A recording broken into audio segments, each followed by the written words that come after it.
Rise for the flag salute.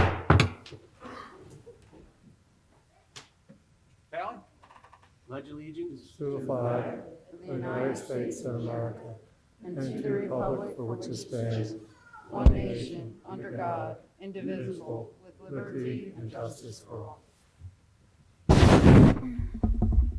Adequate notice of this meeting has been provided pursuant to the New Jersey Open Public Meetings Law by posting a notice of the meeting on the bulletin board in the municipal building and by publication in the Press of Atlantic City and the Star Ledger on January the 11th, 2021. Mr. Cheek? Here. Mr. Gishard? Mrs. Link? Here. Mr. Vitale? Here. Mayor Kane? Here. Ooh. All right. Next, I'd ask you to join us in a moment of private reflection, and please keep those 13 men and women that perished in Afghanistan in your hearts and prayers, please.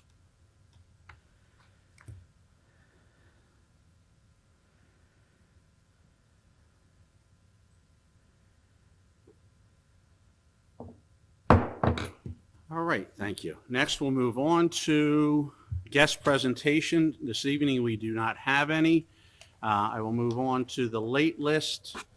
I believe we have one item, which will be 8B. This is a resolution appointing Robert Watkins of the firm Mott Watkins and Associates LLC as floodplain administrator effective September 8th, 2021 until December 21st, 2021 at a $150 per application. Second. Motion? Second. All in favor signify by saying aye. Aye. Opposed? Ayes have it. You want a roll call? Okay. Could I get a roll call, please, Rita? Mr. Cheek? Yes. Mr. Gishard? Yes. Mrs. Link? Yes. Mr. Vitale? Yes. Mayor Kane? Yes. All yes and carried. All right. Next, we will open it up to early public comment. This is comment on agenda items that are excluded for public hearing this evening. First, we will start with Ms. Sue Hopkins. You want to get rid of me early tonight? Mayor Kane, the board, I'm looking at the HPC and the fees that are assessed. Yes. If the issue is really about the pocket sites and the discrepancy, and I understand there was a certified mail that was sent to notify these folks, where there is evidence of that certified mail, where they can produce it, then I think the fee is warranted. Where there is no evidence, I think we open the township up to a lawsuit.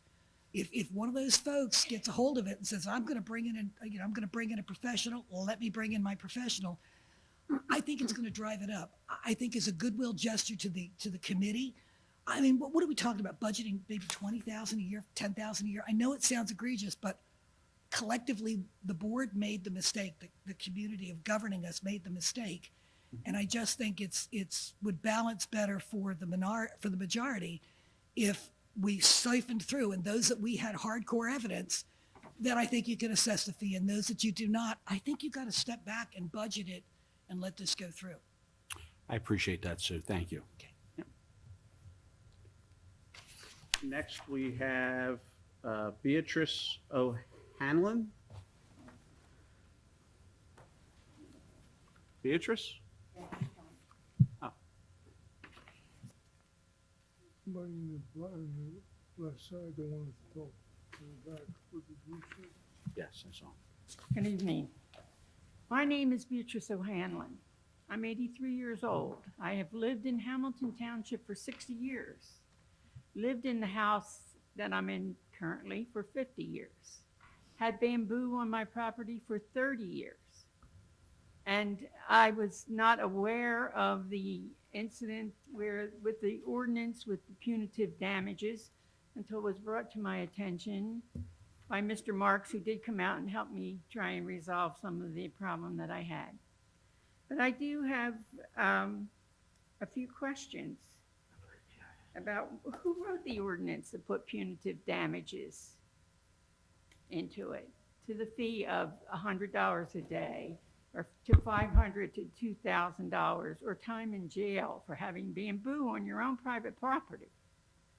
And are you going to designate someone to go around to the township and look into everyone's yard and see the different invasive species that are there? Because there's more than bamboo listed by the New Jersey Strike Team. It's things like wisteria, ivy, honeysuckle. There's multiple things. I believe that there is something like 79 different, 96 invasive plants on their list, 17 in Atlantic County alone. The township is 110.9 square miles. This is a tremendous job to try and enforce. Are you going to hire a code officer to go and look into everyone's yard? Or are you going to count on neighbors turning against neighbors and reporting instances of where there's invasive plants? And I would like to know who will benefit from the proposal of the fines. Hamilton Township is made up of various areas: acres of woods, wetlands, naturally occurring vegetation, city lots, including in Mays Landing. Whose job is it to police nature? I'd also like to say, I sincerely request that you rewrite the changes to consider the diversity of Hamilton Township properties and the property owners. Please remove the extreme punitive charges to this ordinance. Beatrice, I appreciate your comments, and I'm sure that during the course of the discussion on this ordinance, I think all your questions would be answered. But to answer the one, anytime there is an ordinance that it requires enforcement, there are going to be punitive damages because there's a cost associated with that. So, and as far as if you read the ordinance and you can do whatever you want on your property. It's only when that invades another individual's property and they have an issue with that where any of this would kick in. At your property, you're permitted to grow whatever you want as long as it does not affect your neighbors. By growing onto their property is the only time this would ever kick in. Yes, I read the ordinance.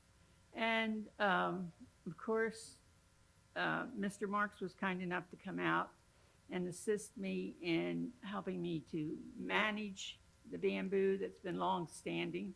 I'm now a widow and basically there by myself, so the maintenance has been a problem. And he did come out and he explained to me about the shoots and how to manage them to keep them from coming out of the designated area that I have. But, you know, I just feel like that I'm being singled out by my neighbors. And I'd hate to see other people cause a rift between other people and their neighbors because they have on my west side, my neighbor has wisteria that grows into my property. On my south side, my neighbor has the honeysuckle grows into my property. And across the road, a neighbor has poison ivy. It doesn't affect my property, but I mean, still, should I be policing their yards and what they have? Again, I believe that your questions will be answered during the discussion of it. I hope that they are, and I do appreciate your comments. Thank you. Next, it appears to be Beth.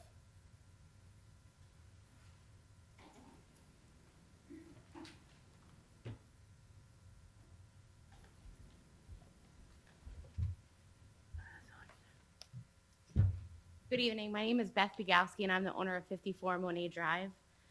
I'd like to state for the record that the memo dated August 26, 2021, that was received by the Glen Eyre HOA on September 2nd, 2021, from the interim township administrator, Peter Miller, was pretty insulting. The memo alleged that homeowners failed to recognize that the stormwater basin was our responsibility and sought to have homeowners pay at least $1,000 each toward repairing the basin.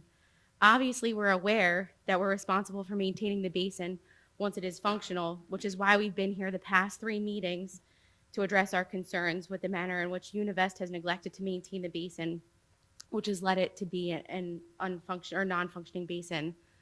A major issue I have with the non-functioning basin, aside from the health and safety issues, is the way Univest has handled this whole situation, including the blatant lies that we were told by representatives of Univest to homeowners and to the township, indicating that they would repair the basin.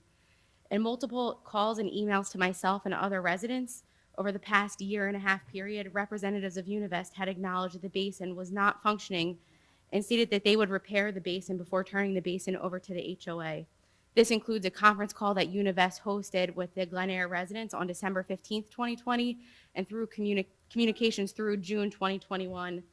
The first time the HOA and homeowners were notified that the basin was turned over to the HOA was in an email dated September 1st, 2021, last week, from Zach Barquette of Univest. There has been no deed for the basin provided to the HOA, no formal conveyance of the deed being transferred to the HOA, only an email just last week saying the basin was turned over to us, after a year and a half of lies to residents that they would repair the basin. With repair estimates ranging from $69,000 to $95,000, residents could be left having to pay for these costly repairs due to Univest's neglect and failure to follow through with their written and verbal contract that they would be responsible for the repairs of the basin. In the wake of the storm last week, which affected so many residents in the tri-state area with major flooding, we're left to worry that the same situation could happen on our street and would happen as a result of Univest's neglect and the township failing to hold Univest accountable. We're asking the township to hold Univest's money to repair the basin.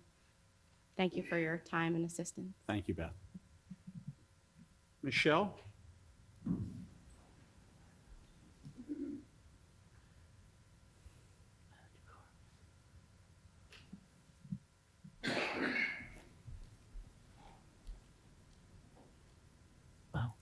Oh, thank you.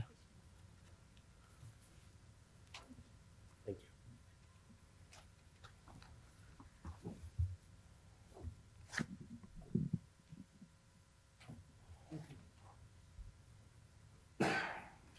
Thank you. Good evening. Do you have extra copies for our solicitor and administrator, please? I do. I'm sorry, it cost me $60 per packet, so I only got enough for them to share. No problem. Good evening. I'm sorry, go ahead. I'm Michelle Thompson at 58 Monet Drive in Glen Eyre. This shall serve to clarify the facts regarding the site improvements to the basin and when control of the Glen Eyre HOA was relinquished from the bank and taken over by the actual homeowners of the development. Before we get into the timeline details, we wish to make clear the residents of Glen Eyre have been fully aware of its responsibilities in regard to maintaining a properly functioning basin once a properly functioning basin has been handed over to us. This is evidenced by the budget adopted by the Glen Eyre HOA on January 15th, 2021. In 2012, Univest Bank entered into an agreement with Hamilton Township to oversee the completion of the site improvements for the development and engaged William Bowman as a consultant to coordinate and oversee construction. Please see undated correspondence from Univest Bank received by Glen Eyre HOA residents on November 16th, 2020. That's Exhibit A. Did you want a couple minutes to look at that, or? I'm gonna let you go ahead and make your Okay. comments, and then we'll get a chance to look through this. Okay. The bank made sure to let the residents know that it, quote, understood residents have been patient in waiting for this work to be completed, the most noticeable being the top paving of the streets and the basin. That's also Exhibit A. At that time, the bank set forth in its scope of work that it would clear basin bottom and sides of wild growth and debris, regrade basin bottom and seed bottom and sides as required. Thank you for. Okay, thank you, Michelle. I have Brianna.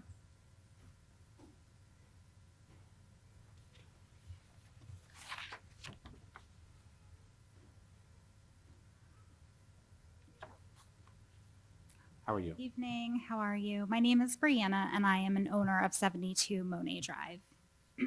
So I am just continuing the letter that Michelle was just reading. Thereafter, the bank recognized some work needed to be done to the basin in order for the basin to function properly. The bank sent email correspondence to the residents of the development at the Glen Air HOA meeting scheduled for December 15th, 2020. The bank would provide the residents an update on the status of the site work on the road, basin, sidewalks, etc., and allow everyone to ask any questions they may have. We will also be going through the administrative process of turning the HOA over to you, the homeowners.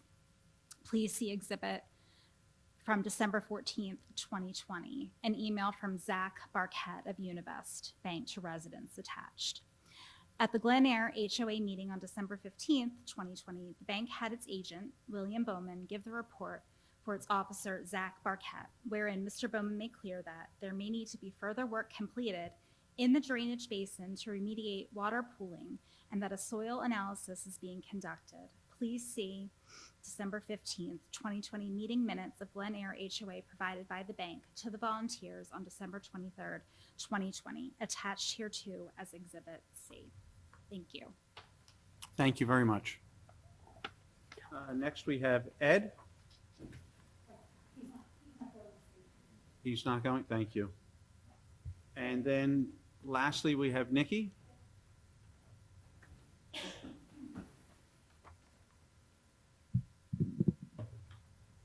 Hi, I'm Nikki Carries, and I'm at 18 Monet Drive, and I'm continuing on with the letter. On May 10th, 2021, the Glen Air HOA sent email correspondence to Mr. Bowman advising that the residents did not think the cutting of the basin area could wait until the 24th, to which Mr. Bowman again advised that he would be meeting with Steve Philippone during the week of the 24th of May regarding the basin infiltration issues. Please see the May 11th, 2021 email chain attached hereto as Exhibit H. However, the meeting between Mr. Bowman and Mr. Philippone did not occur during the week of the 24th. On May 14th, Mr. Bowman had a call with myself of the Glen Air HOA and sent an email correspondence on May 14th confirming his representations, which were that I have been working with Steve on the basin and will meet with him again mid-June. We had planned to meet on the 25th, but he is not available. When we meet, we will review the basin status and discuss remediation actions. Please see the May 14th, 2021 email correspondence from Bill Bowman with his comments in blue. It's actually in black, sorry. I couldn't afford the color copies.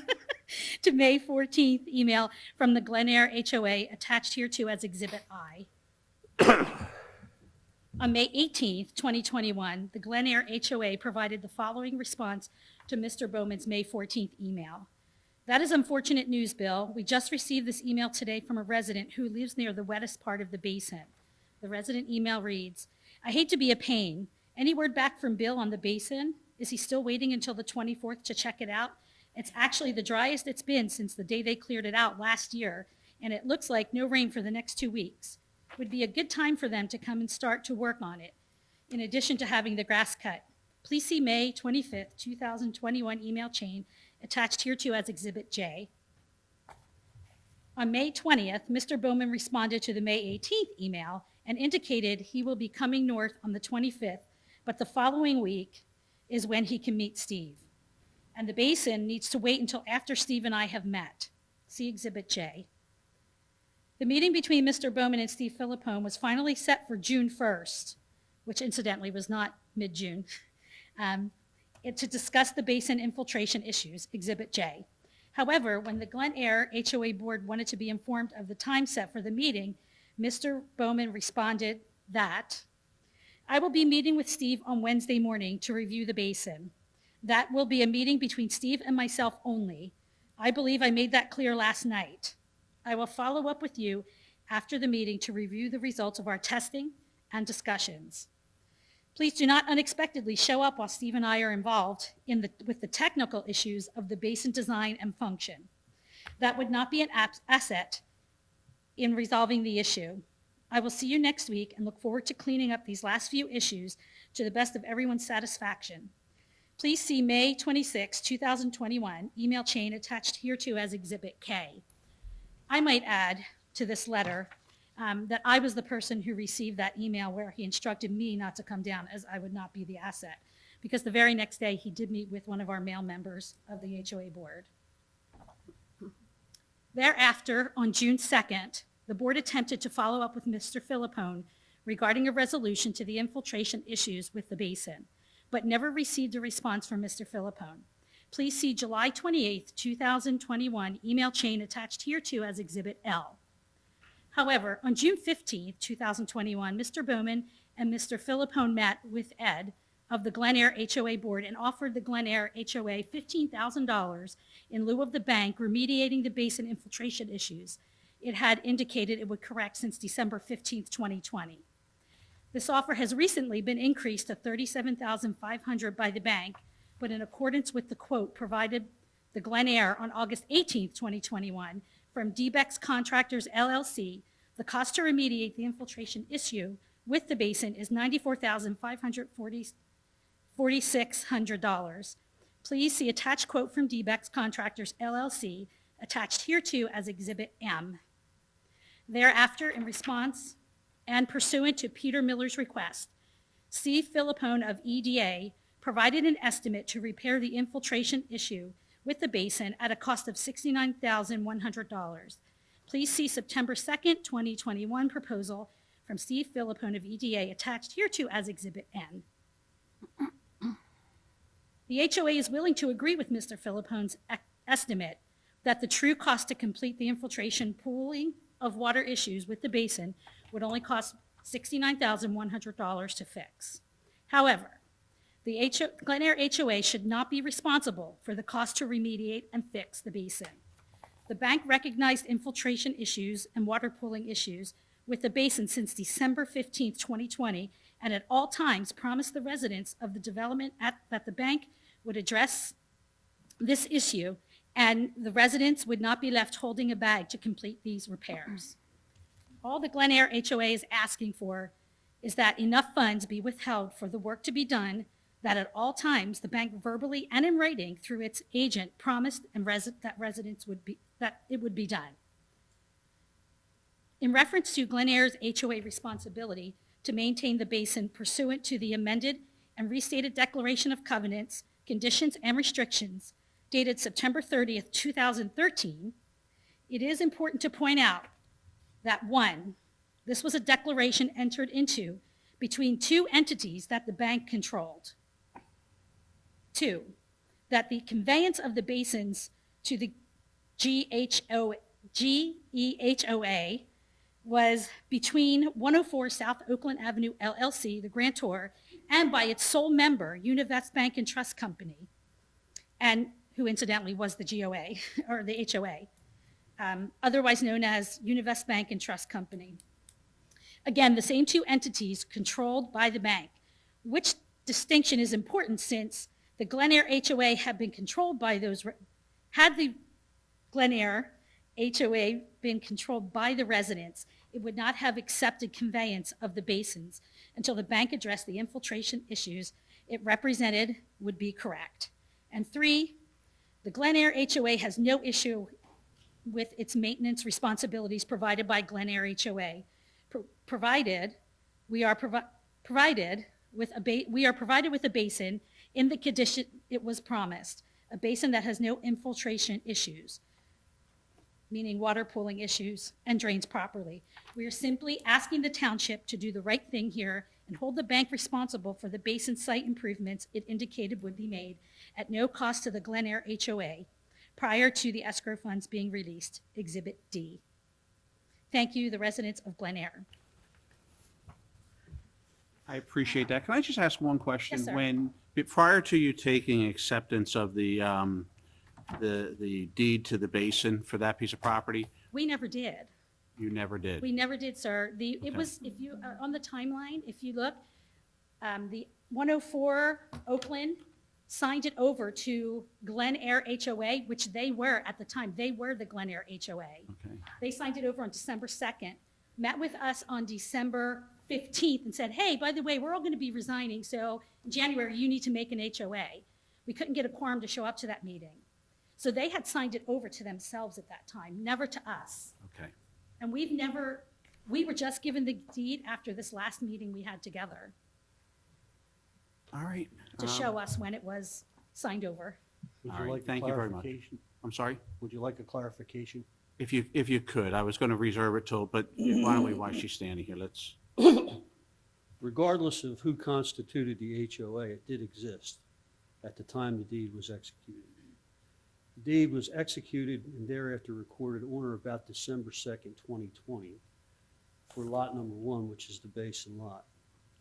And it did go from 104 South Oakland Avenue LLC to the Glen Eyre at Mays Landing Homeowners Association. The association may have been controlled by the developer, but it's still a freestanding entity. That conveyance is binding. So I'd like to add to that. We did not even know we were called Glen Eyre HOA when we started talking and organizing, because again, that was listed or conveyed, it was, what's the word again, on December 2nd? Yes. It was conveyed. Conveyed, It wasn't listed in the books until December 20th. So that was 5 days after they met with us. So they knew all along they were, quote unquote, turning it over. When we first formed, we were Enclave at Glen Eyre HOA. So we didn't even know what our real name was. So we, until January 15th, we were not the HOA. The bank was. That's a fact. All right, thank you. You're welcome.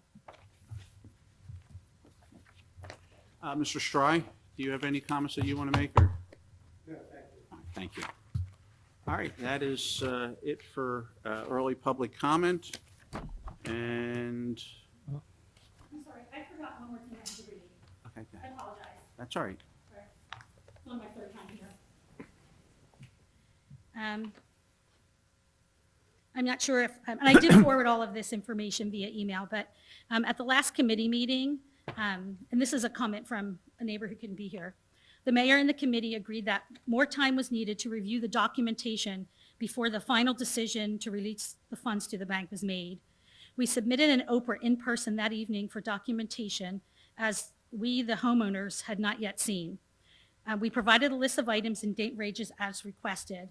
On August 26th, the Glen Eyre HOA received an email from Jane Bash stating regarding your OPRA received in our office 8/17, an extension of 2 weeks is respectfully requested with a response date of 9/9, which is Thursday, this coming Thursday. So I was just asked to read that on behalf of a neighbor. All right, thank who couldn't you. be here. Thank you, Nikki. All right, moving along, we're going to go to item 3. Discussions, formal actions may be taken. First, we're going to start with A, Township Board/Commission attendance requirements. Mr. Gashard, I will give the floor to you. Yes, this has come about as a result of the Veterans Advisory Board asking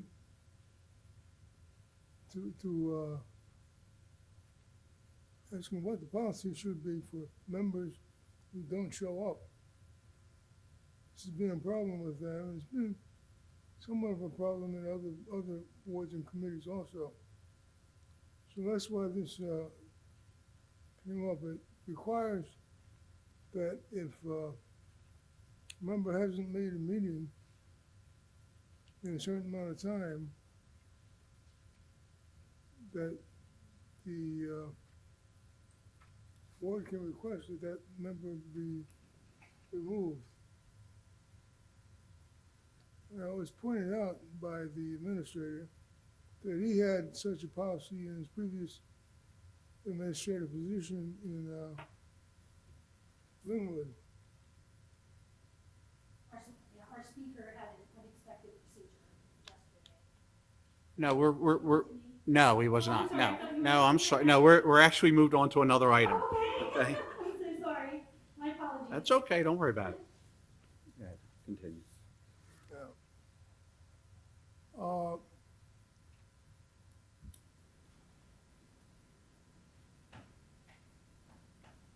So this was written or provided not only for us, but for other boards and committees on in the township. It makes sense that if members join or appointed and then they'll show up, some action needs to be taken. So that's what this is for. All right. So what are you proposing this evening? What Mr. Judge here? Is he? No, he's No.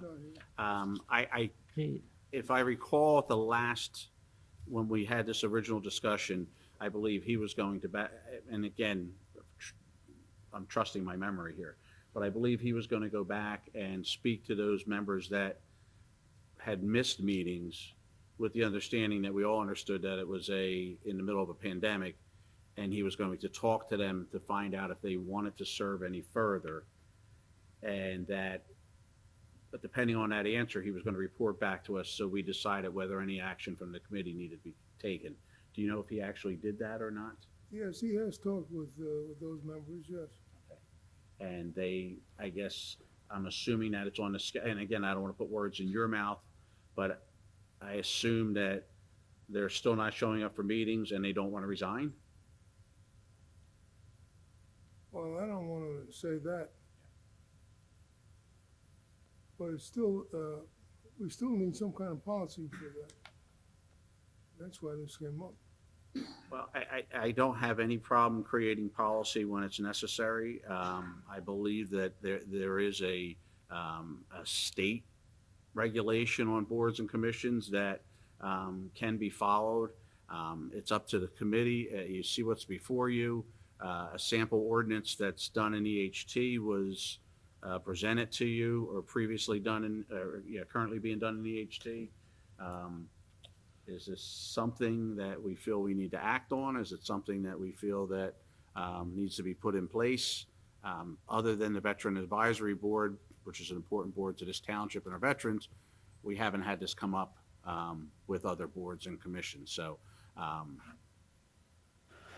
Mr. Bouchard's comments, any comments or thoughts from the committee? I think it has been a hardship for the Veterans Advisory Board not to be able to have a quorum because of people not coming. And I think Tom has been very frustrated with this. And so the thought was maybe we should write an ordinance or regarding all the boards, and such as they have in EHT. Maybe Peter could enumerate that. Could you let us know what that's all about? Their ordinance is that if you miss 3 meetings in a 6-month period or 5 meetings in a 12-month period, it shall be construed as a resignation, and the chairperson has to recommend to township committee that that person be removed. They do have provision for excused absences if you're on a vacation or other family functions. You just notify 24 hours and that will count as being in attendance. Another alternative, if you don't want to do something township-wide, you can increase your alternate members of the Veterans Advisory Board. You have 2 alternates. You can double that to 4. They still only need 5 for a quorum because they have 7 regular members. That may help them out in the short term. They do have a person on active duty, I understand.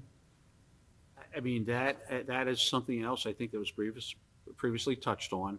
I guess the decision is, I mean, would that satisfy their, I think we did previously touch on, I think Mr. Judge understood that. Was that something that would help them without putting in additional ordinance, or? Remember, and the expectation is they'll live up to that responsibility.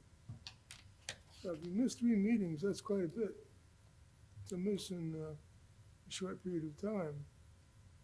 Well, I want to point out, I've been volunteering on planning and zoning boards in this township for close to several decades. My experience on the board, I do find that I do inform the board secretary, depending on the applications that come forth, that my attendance may not be required, and there's a reason why I do that. 1, I attend quite a few meetings on behalf of the township, and 2, it gives the alternates a chance to vote in my absence, which keeps them engaged. So if you look at my attendance record, which obviously it's a matter of public record, you may see a situation where, since the planning board meets every 2 weeks, that I may miss 3 consecutive meetings. I would argue that the planning board, and I see our vice chair and chairman is in the audience, they want my experience on that board and would not want to see me removed for a technicality. So I just want to point that out. So when you're creating legislation, it sometimes cuts both ways. So, I think if the alternative, and if we have a state, Rita, do we have a state ordinance or a state? Is it a State ordinance? statute, it's in State statute. 40A. That does it. Could we possibly do this by increasing his alternates as suggested, as opposed to creating a whole new ordinance? Because if we're going to create a new ordinance, then we have to put in provisions in that ordinance for situations such as myself and other board members that may do that. So again, I enjoy my time that I volunteer on those boards, and I'd hate to be removed for a technicality, because in my case, it's intentional. Because I want to make sure that the alternates have an opportunity to be brought along, because I won't be there forever. So That's a good idea. From what I understand, some boards meet once a month, other boards meet twice a month. To put a number on the meetings that you miss, you have twice as many board meetings on the planning and zoning. Right. As you do on HPC, veterans, I'm sure. I would lean towards adding alternates. Yeah, we got authority to do that. Mm-hmm. Well, we got to remember, we appointed these people on here, and when that was discussed, and each of us looked at the list of people that we could pull from, and I looked and I saw, there were attendance sheets, but nobody else applied to be in that position. So even though somebody who barely made any meetings probably shouldn't have been appointed by us, by committee, they were anyway, because we had no other choice. So adding another alternate is just going to be another seat that we're going to have to fill.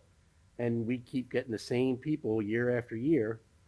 And it's very hard to get people to come out and volunteer their time for this. Well, we do have some volunteers that are looking forward to being members. Okay, that's good to hear. it is good. So do you feel it would be acceptable, based on what you're saying, that we have members that want to apply, would it be better to increase the number of alternates and then see how that works for a period of time? Well, we can certainly try that. We can always go back and do this. We can always go back and do this at any point. So, Mr. Administrator, if that ends up being the decision of the board, how would we go about doing that? We're doing an ordinance amendment at your next meeting to revise the section which allows the alternates to be 4 instead of the current 2. Public hearing, once it's adopted, you can then appoint your two additional alternates. Mrs. Link? Well, the other suggestion, as far as the other boards, if you had received an excuse for not being there based on what you're saying, then that you would not have missed that meeting.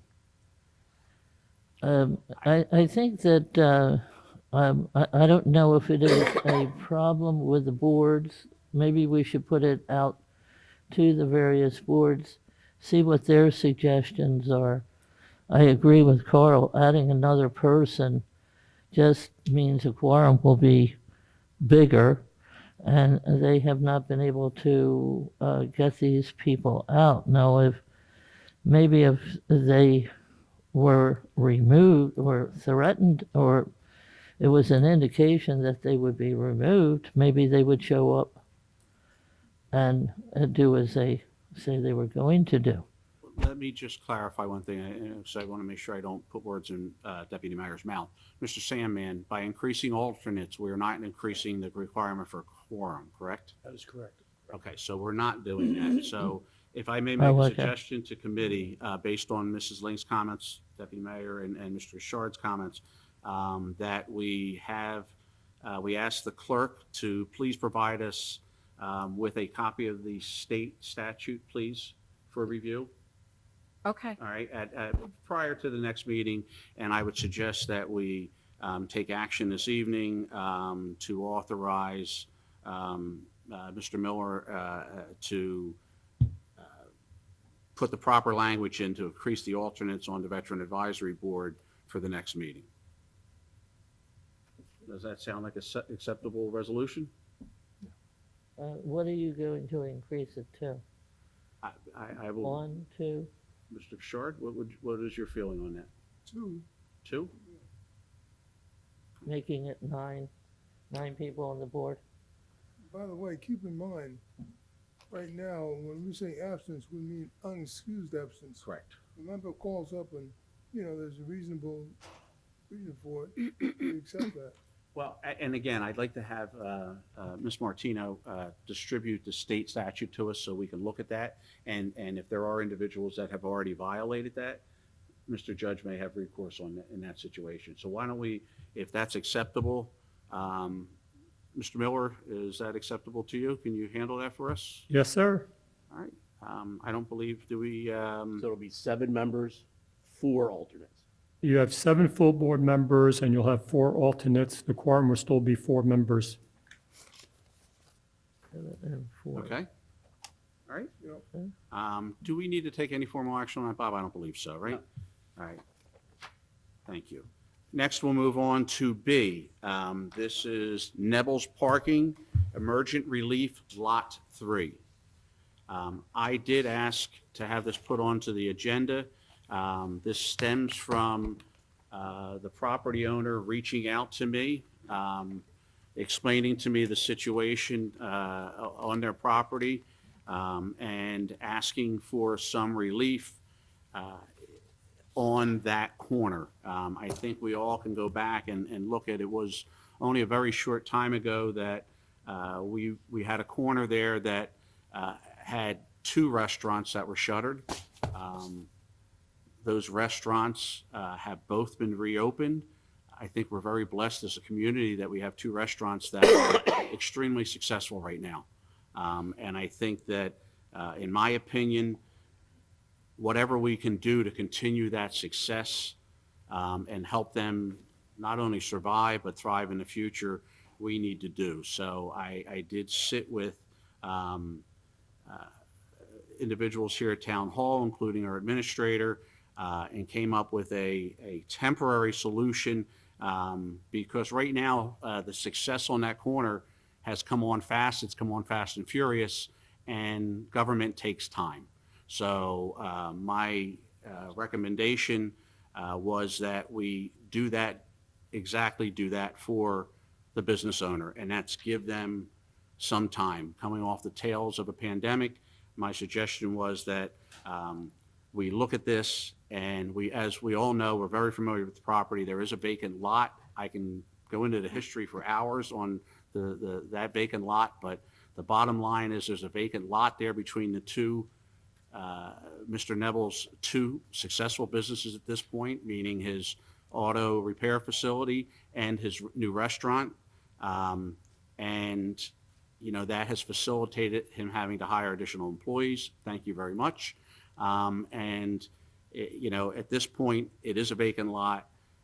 I believe that lot should be turned into a parking lot for those businesses to get the congestion on both of his properties relieved and keep people from parking as many cars as we possibly can from parking on the street. So there is a sample resolution in front of you. The terms of doing such, if you read through it, are very simplistic. If approved, he would be granted temporary relief in order to park. And on that particular property, there would be a requirement of the yellow chain link fence and cones would have to be removed and put up with something more attractive and allowing 0 access to Mays Landing Summers Point Road. All the access on the property to that parking lot would be obtained by entering or exiting behind the restaurant onto that property. And as he would have relief until such time as he brings in a site plan, which is what we're buying him time to do. Right now, we have set a date of December 31st on that. Obviously, you have to understand, we're still dealing with the coattails of a pandemic, and we don't know what this pandemic is going to do moving forward in the coming months. So I would say to you, that's probably not a hard, fast date. I'm confident that Mr. Nebel will do everything he can to obtain it by that time, get the site plan in. That's my brief explanation of it. I invite comments, questions, concerns. I think that's a fair solution to the current problem. And since the pandemic has created a lot of issues, I feel as though that would satisfy the need for more parking by putting his employees in that third lot. Mr. Sandman, can I ask one question? I do notice that you have a copy of the resolution, possible resolution to be passed this evening if we so desire. I do not notice that, again, driving by there, the lot is sugar sand. I mean, it's beach sand, and some hard gravel. If Mr. Nebel decided that it would be a better surface of putting down crushed stone or some type of pervious surface in the meantime, can that easily be rewritten into this ordinance, or does it need to be? Okay. We could. So if someone does make a motion on this, I would ask you that you make the motion that some type of acceptable pervious surface would be possibly put down by the owner.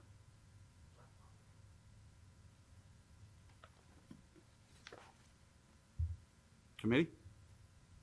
Would that have to Would that be be a requirement? before or after they have site approval? I believe that, I think after the conversation I've had with Mr. Nebel and Nancy, that that is something they probably want to do on a very quickly in order to make the lot.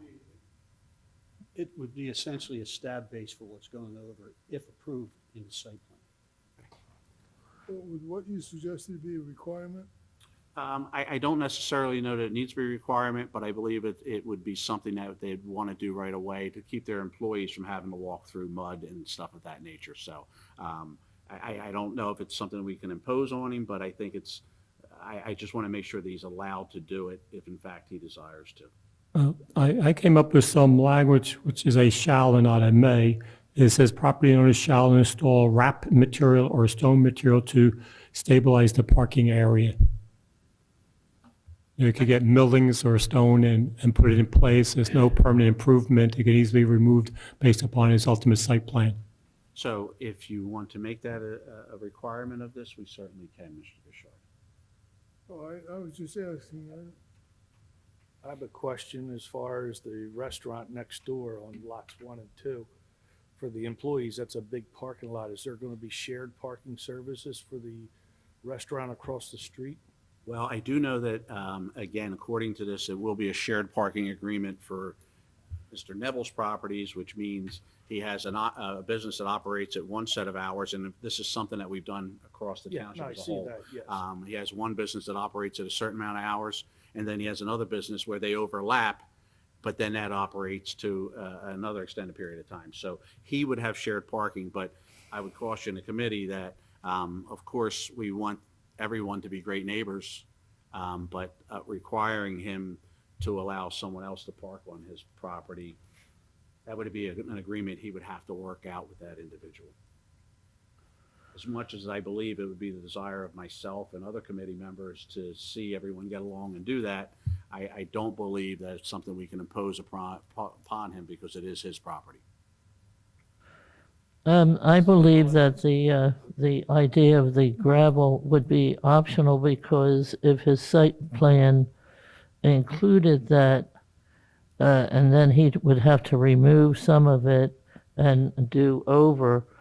I'm not mechanical in that sense, but it just seems a little redundant. There's only, 4 months to I just feel as though the resolution that we have before us is adequate, and I'd like to move that it be accepted. Do you mind if we change the word that they shall put it down to they may put it down? Because I'm just thinking that in the fall, you get some inclement weather and things that stabilizing that parking lot would be beneficial to the employees there, because it's going to be dark in like 45 days, with daylight saving times changing, with employees coming in, especially for the restaurant business. It's going to be dark going out it says to midnight. It's going to be dark when they're leaving, and the Nibbles employees, they're going to be leaving at 5 o'clock. It's going to be dark at 4:20, 4:30, so. Where would you add that? I would add a G which says property owner may install wrap material or stone material to stabilize parking area instead of the word shall. Oh, okay. Would you amend your motion as such? I assume that was a motion, Ms. Link? Yes, I will amend my motion. I have a motion and a second. Is there, I'm not done asking yeah, I questions. was going to say, is there more questions on With Mr. Nebel, can we interview him to see if he would be willing to try to have shared services with other businesses? We're trying to eliminate the parking problem in that area. Mr. Solicitor, am I allowed to do that at this time? This is not really the time and place to do that. It probably should happen one-on-one. I have had a conversation with Mr. Neville, and he has expressed a willingness to work things out, and him and his neighbor, he wants to get along with them. Am I saying anything that's improper? You gotta keep in mind. You have to go And tell you the reason why he's here in the first place, and the reason why Neville's Auto has purchased the piece of property that it has purchased. This year I was last month of this year I was blessed to be here 40 years in business in Mays Landing. So in 40 years I've been in different locations and ran out of parking, and in all these different locations I had to scramble to find parking and find a reason to grow my business, and to hire extra employees, and even expand my tax base. We went from being on Route 40 and 50 in 1981 to 1987. They knocked down the property, and I was able to, lucky enough to find a property, 30 Cape May Avenue, which I was there for 17 years.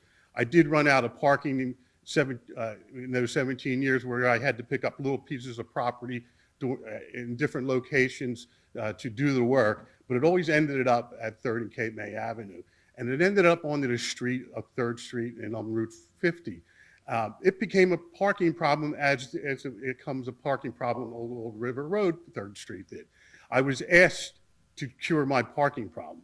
And after 22 years of being in business, I took my life savings and I moved over to where I am now, Lot 5, 979. And I spent nearly $1 million curing my parking problems. My building and my business grew as it's the last 15 years I've been there. We ran out of parking. So again, I did, and taking my life savings an extra $500,000 to cure my parking problem. Not anybody else's parking problem, because as of right now, I have 32 employees, part-time, full-time employees.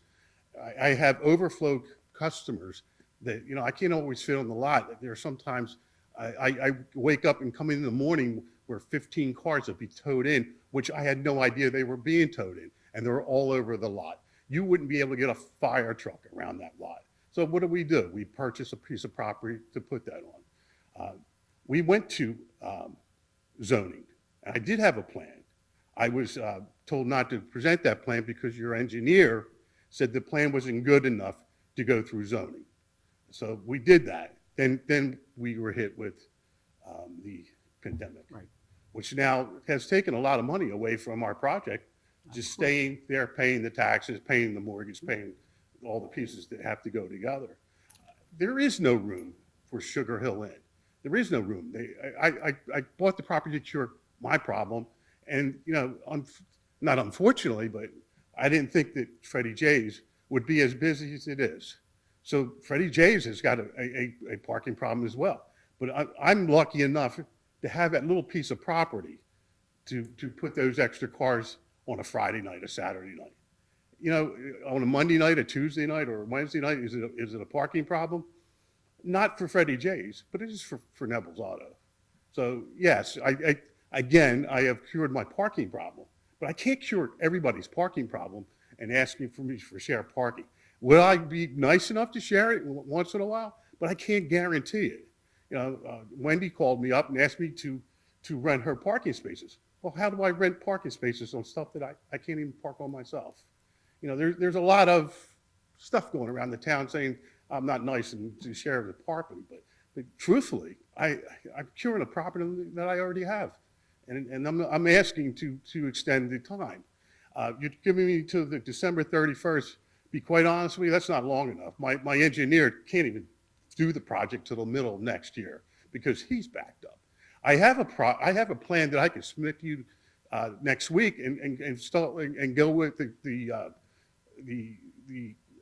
zoning part of it, but it doesn't have elevations in it. And again, your engineer at that time said it wasn't good enough to go through zoning, but it is good enough to go through zoning so that we can zone this property correctly and it's like the project that I want to do. But as far as again, shared parking, I can't give it to you. I can't be promised that I could give it to you. And I shouldn't have to make that promise. Really, it's my property, and I'm curing my problem once again. I think I made that clear, Fred. Yeah. So, can they cure their problem across the street? There's a property across the street that they can buy, knock it down, and put a parking lot in. They have a way out. Just find the way out. I'm asking you for length of time. There's a building on that property number 3 that needs to be said that I could use that for storage. That has to be done. I'm not allowed to use that, but I need it. I can't do business without it. So you either give me an extension or I close. And that's not what we should be doing. Understand, Fred, and I appreciate you making those comments. There is a way that normally there's a course that you follow, and you know what that course is, and it's going before it, right. So what we're trying to do here this evening, taking into consideration that you, just like all of us, have experienced a pandemic. And I appreciate the fact that you're coming out of it better than most by the sounds of it, by what you're putting on the record right now, and that you need some relief, and that's what we're trying to offer you here tonight. Okay. We have to put a time frame on it. I think I prefaced my comments by saying that we'll have to watch and see what happens with this pandemic, that you may need more time, and we can discuss it at that point. But right now, the object is to try to get you to emergent relief now to cure the problem and I hope that problem continues in the future, and then you bring a site plan in and you're able to use that property for whatever you want to do with it. Thank you. All right. A question, is parking limited to people doing business with you, or? Yes. Yes, that's the only thing that we can consider this evening. Whether or not Mr. Neville does or does not get along with his neighbor and does allow at any time now or in the future for her to let employees park on there, that's entirely up to him. You cannot make that decision on his behalf. So, this is strictly for him. If in the future he decides to be a good neighbor and they get along and they can work things out with one another, that's entirely up to them, though. The only thing that we can look at this evening is what we're willing or possibly willing to do for the business owner sitting in front of us. So you have a motion. Motion on the, I'm not clear if it includes. Still discussing it. Crushed concrete parking. Yes, it does. yeah. As far as, The emotion, again, the resolution that, or the motion that Mrs. Link made was to include G, Mr. Miller's comments. Yes, sir. as far as the crushed concrete or the millings and whatnot, that basically turns into impervious coverage. then we have to worry about water runoff. Stone, the water goes through it and it stays just like it is right now. If we go with ground cover that will allow water percolation, we don't have to worry about water running onto the road or into the pit. We don't have any elevations or anything. This is a temporary fix. Keep it temporary and not seal the dirt. Let the water go through the coverage and soak into the ground and not become, maybe it goes to the road or maybe it goes to the water swale in the back or something, but at least this way, that lot will take care of itself for rainwater. We don't want to change the runoff, is what you're saying. The runoff or if you go crushed concrete, that will seal. If you go with millings, that will seal. Then you change the runoff. If you go with stone or something of that nature, it will go through the stone and into the ground. The wording did say pervious. It said pervious, yes. So, No, I think it's so this, covered. whatever surface is put down must allow the water to continue to saturate into the ground. Yeah, so same the way it water is stays right now. there and it doesn't change anything. We're okay with that. So what happens on December 31st and Mr. Nebel has not submitted anything? I think that we have to take a wait-and-see attitude on what happens with this pandemic The moving man to said he's not gonna have. Well, he said he could, our thing is to go to the 31st, see what happens. Throw it out there. I mean, if that's what you're looking to do. I mean, or if you're not looking, I mean, vote no. I mean, you tell me. I just don't wanna have to revisit this again. I think this is a unique situation, and we may have to do just that, because this is a unique situation. It's probably, I don't recall doing it in the amount of years that I've been sitting on this dais for either this or other boards. So I think it's a unique situation, and if you want to extend the time, then now's the time I to just see discuss that it. come December 31st, if nothing has happened, we know that there's gonna be people who are gonna call it out. And I think our police department's gonna be busy with other things than have to worry about going down there and counting cars at midnight. I think you're projecting into the future that we can't really tell for sure. Mr. Neville has been in this community for over 40 years. All right? I think that this consideration to December 31st is fair. And if he needs more time, he has to come before us again. So I think my motion stands. If I can get a second, Rodney? You did. You have a second. Okay, We're just finishing up discussion. okay. Any other comments or question? I mean, again, each comment depends on how they may vote. So I wanted to make sure that he fully explained his comment. Any other comments, questions, or concerns? On G, we'd like me to clarify that the material which is pervious is allowed to be used, wrap type material or stone, and then add to it which is pervious material. So what Mr. Cheek raised about the knitting of the wrap material or crushed concrete doesn't happen. Yeah, Okay. I believe, I mean, that's, Okay. again, that's tribute to Mr. Cheeks, close to 20 years on planning. So Yeah. that's something we discuss in every application, so I appreciate you bringing that And up. for the deputy mayor, you have 2 meetings in December that if Mr. Nebel realizes in December that his engineer is not going to finish anything the next 2-3 weeks, he can come back to one of your 2 December meetings and ask for a 90-day or whatever extension, and you could consider it then. Okay. That sounds good.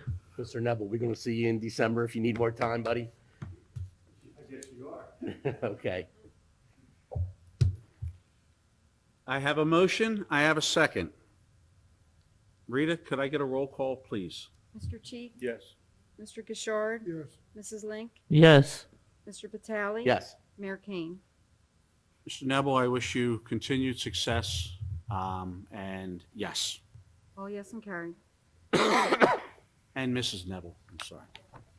All right, now let's move on to Public hearing, adoption of ordinances. First, we will move to A, which is ordinance 1965-2021. This is an ordinance to amend Chapter 238 of the Code of the Township of Hamilton entitled Property Maintenance to regulate invasive plant species. And this is continued from the 8/16/21 meeting. Okay. I do want to point out that we've already held a public meeting on this. Public comment, to clarify. Board members, what you're being presented with this evening is some changes. I'll point out that C has been struck out entirely. And in section 5, C5, the words "such removal must conform with the requirements set forth by the code enforcement officer." We believe that in paragraph just after it, it says that removal would be necessary. And again, I want to be very clear. It's removal of the invasive species on a neighboring property, not on the property owner's property. The additional thing that was added in here that I spoke to the deputy mayor earlier about today, and that is previously it allowed 10 feet down from 20 feet. 10 feet on the property line. We have reduced that to 0 feet. What you want to do on your own property is up to you when it comes to species, as long as, again, as it doesn't invade your neighbor's property, that's completely fine. And also, you'll notice that where there was an 8-foot height, there is a 20-foot height now included. I can assure them, individuals, that we're not going out with tape measures and measuring to see if we're 20 foot high.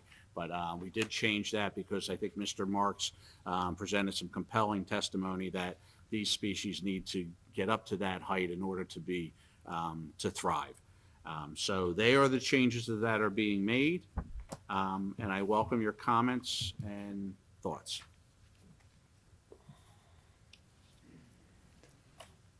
Yeah. No, I'm happy to see those changes made. In my neighborhood, I own my current residence. I have bamboo. So if it was 5 foot or less, I would have been ripping my bamboo out. So it directly affected me, and it directly affected 2 other people in my neighborhood within 100 feet of my home. Yeah, that's. So I just can't see that that just wasn't, it would have affected so many people. I'm looking out in the audience now, and I see a couple of people it would have affected right away, one of them substantially. So we got that too. It's your property, up to your property line, as long as you keep it on your property. Have at it. Can we amend it just to include Carl's property?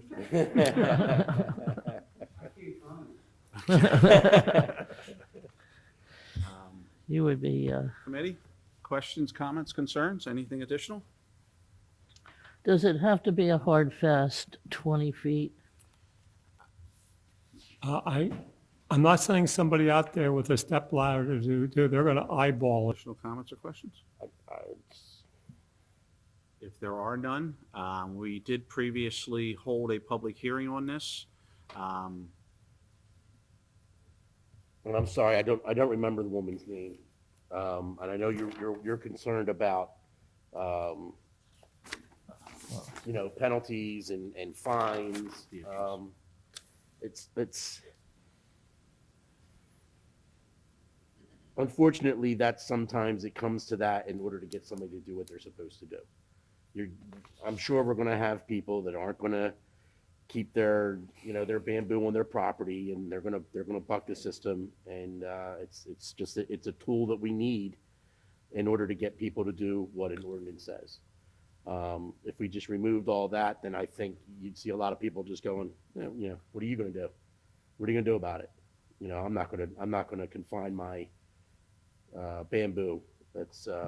So it's a tool, and as long as you do what the ordinance says and you keep it on your property, you're not going to have a problem. committee. Any other questions or comments regarding it? I'll motion. I have a motion. I'll second. I have a second. Rita, could I get a roll call, please? To clarify, this is a motion to adopt the amendments. The ordinance with the amendments. No, you gotta do the amendments first, so then the attorney can rule whether they're minor or not before you can adopt it as amended. There's two steps here. Okay, thank you. So we're taking only the amendments first. We have a motion and a second. Rita, could I get a roll call? Mr. Cheek, Yes. Mr. Gishard, It's the- Mrs. Excuse, no, No. no, the public hearing was Public hearing was closed. held at the last meeting. Yeah, but it's under public I meeting. I'm in the middle of I the understand roll that. I'm going, excuse me one second, I'm going to, with that being in mind, there was a motion and second. If you withdraw your motion in a second and you wish as a committee to open it up to the public, you can do so. Well, this is just for the amendments to Correct. the ordinance. I suggest we take the amendments, but I just want to make sure that that the committee's clear on that.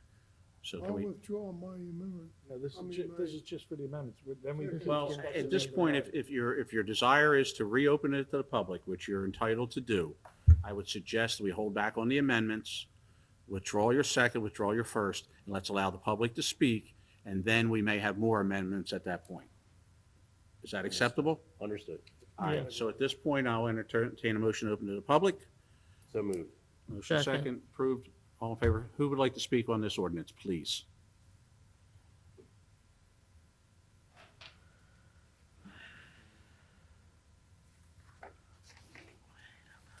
If you would be kind enough, just state your name and address for the record, please.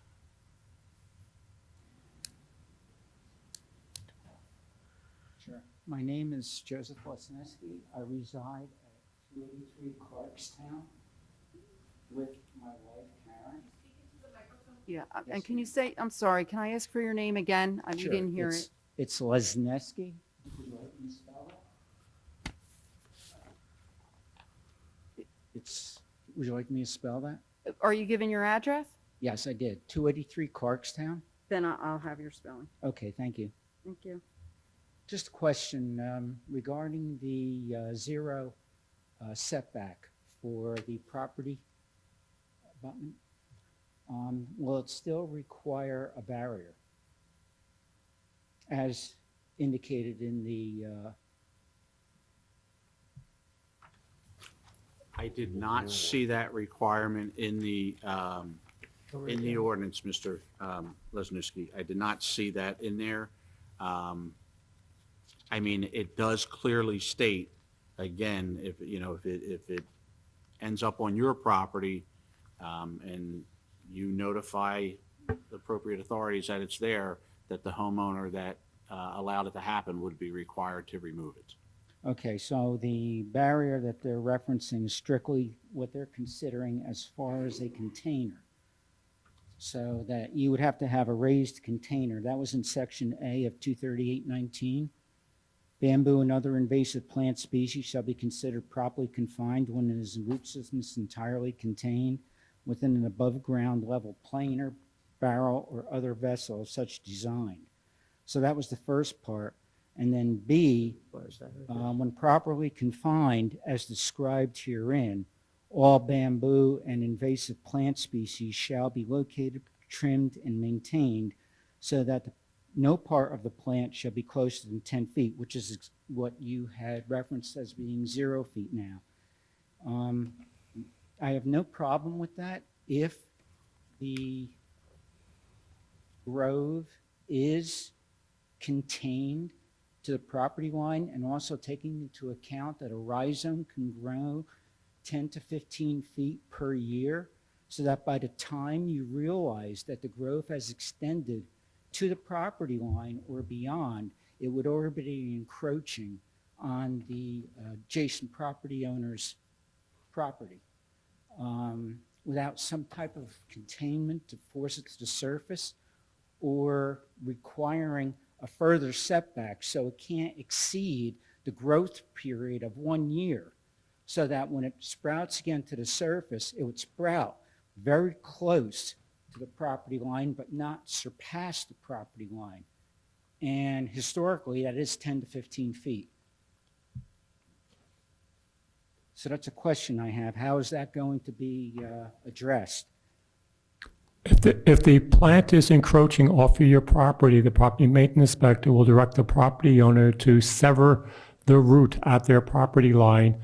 And if they need to insert a barrier at their property line to ensure that it stays on their property, they would do so. Agreed. Now, what about the rhizome that has exceeded or broke the property barrier or property line, and now you cut that, but you still have rhizome on the other property? There has been instances where that rhizome can sprout, albeit not very resourcefully, but small, and would require that property owner to address that rhizome for possibly 3 to 4 years using appropriate mitigation methods in order to have the rhizome die. Is it the adjacent property owner's responsibility to do that? No, the property owner from whence the bamboo came would be responsible for removing it. So if there's an encroachment and they're told to sever at the property line and they insert 6 to 8 inches around something to keep it from moving further, the abandoned piece on the other side that has been severed, you know more about the life expectancy of the severed part of it, but if it grows, the original property owner from whence it came would be required to go remove it from your property. Okay, so that's still going to remain, because I actually have pictures. Excuse me. Unfortunately, a condition like this existed on my property, and this occurred in 2016. I looked at the resources of my neighbor who abuts my property and realized that since it would be easier for me to address it, I went ahead and, utilizing my equipment and resources, installed 50 feet of 30-inch 80 mil barrier to help mitigate the 5 rhizomes that encroached on my property in a 1-year period. And I have pictures of the rhizomes on the ground and also the barrier with the following year follow-up with the rhizomes that I had to go back in and rip out rhizome that was still active. I have been maintaining it since 2016 by policing the property line to identify any active sprouts that come to the surface. I have another picture here, if the committee would like to have any of these, with a very, again, not too robust, but a small, clove of sprouts right adjacent to my barrier. Usually what I do at that point, because my barrier, when I installed it, and since there were no requirements for the barrier, I used, and this was in discussion with the zoning department, I used the same, dimensions for the barrier that you would for a fence setback. And I placed the barrier back from my property line not to exceed the requirement for a fence. That's what I've been doing. I don't know how much longer I can continue to follow up with policing the grove. And the grove, it's a mature grove. It's been there quite a while. It's only since 2016 that the grove became an issue on my property. And like I say, it did, break the property barrier. So that's my major concern. How is the measures other than enforcement? I mean, do we have to have a zoning official come out every time this breaks, or do you have the barrier as a requirement? Well, I think we're walking down, and again, I don't want to speak for committee, but we're walking down a slippery slope when we come to that. Agreed. Because, again, we discussed there's many different invasive species that could be involved in this, and to start. I think the ordinance is a great start. No ordinance is perfect, and I believe it's a great start. And the fact that there are damages in there for not complying with the ordinance as the property owner that's causing it to come onto your property, I think with the threat of that, that shouldn't in itself be enough to have the individual, if they realize that it's going several feet onto your property, to cut it back several feet on theirs. If not, they're going to continue to get the enforcement action when you call, if it shows up on your property. So, I would be very careful of a requirement to go down at any length of anything for any species. But I'm one member up here. So. Yeah. Bamboo is very robust. So, Snusky, thank you for your comments. Thank you. Mr. Belicki?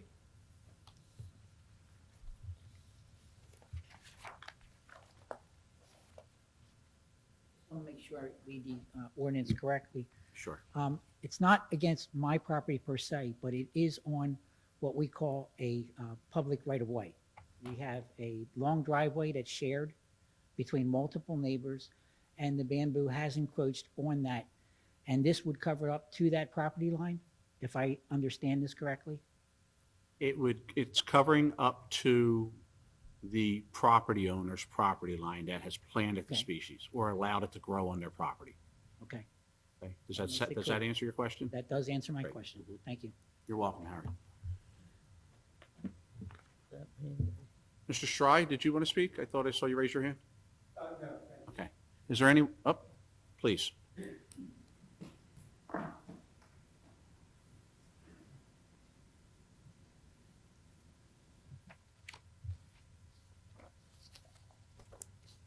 I'd like to speak. Both these gentlemen are my neighbors.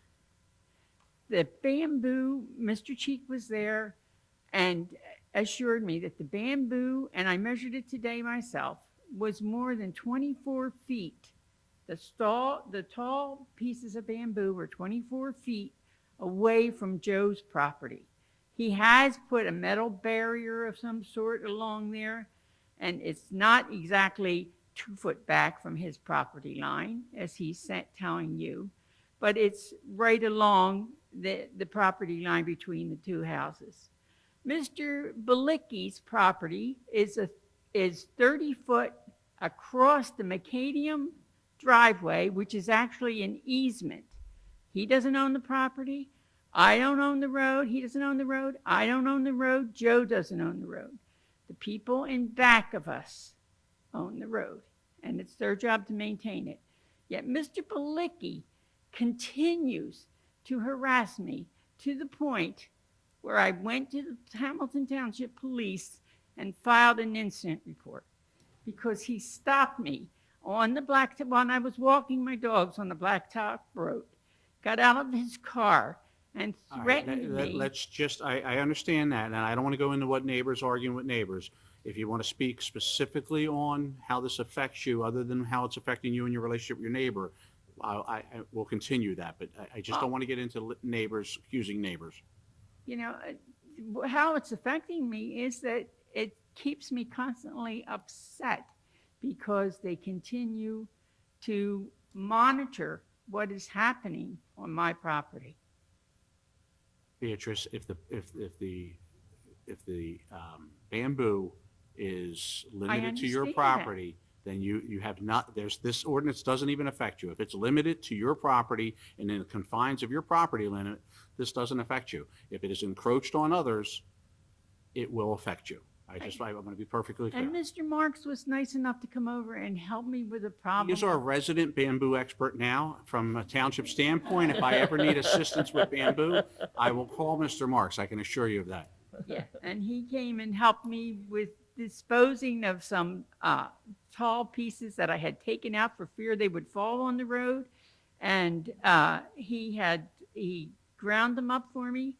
And he's advised me how to maintain the different things in the spring as the shoots come up. I will do the very best I can.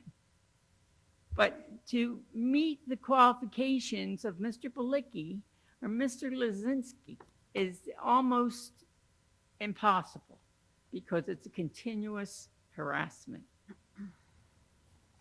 Is there anyone else that wishes to speak on this? Mr. Marks?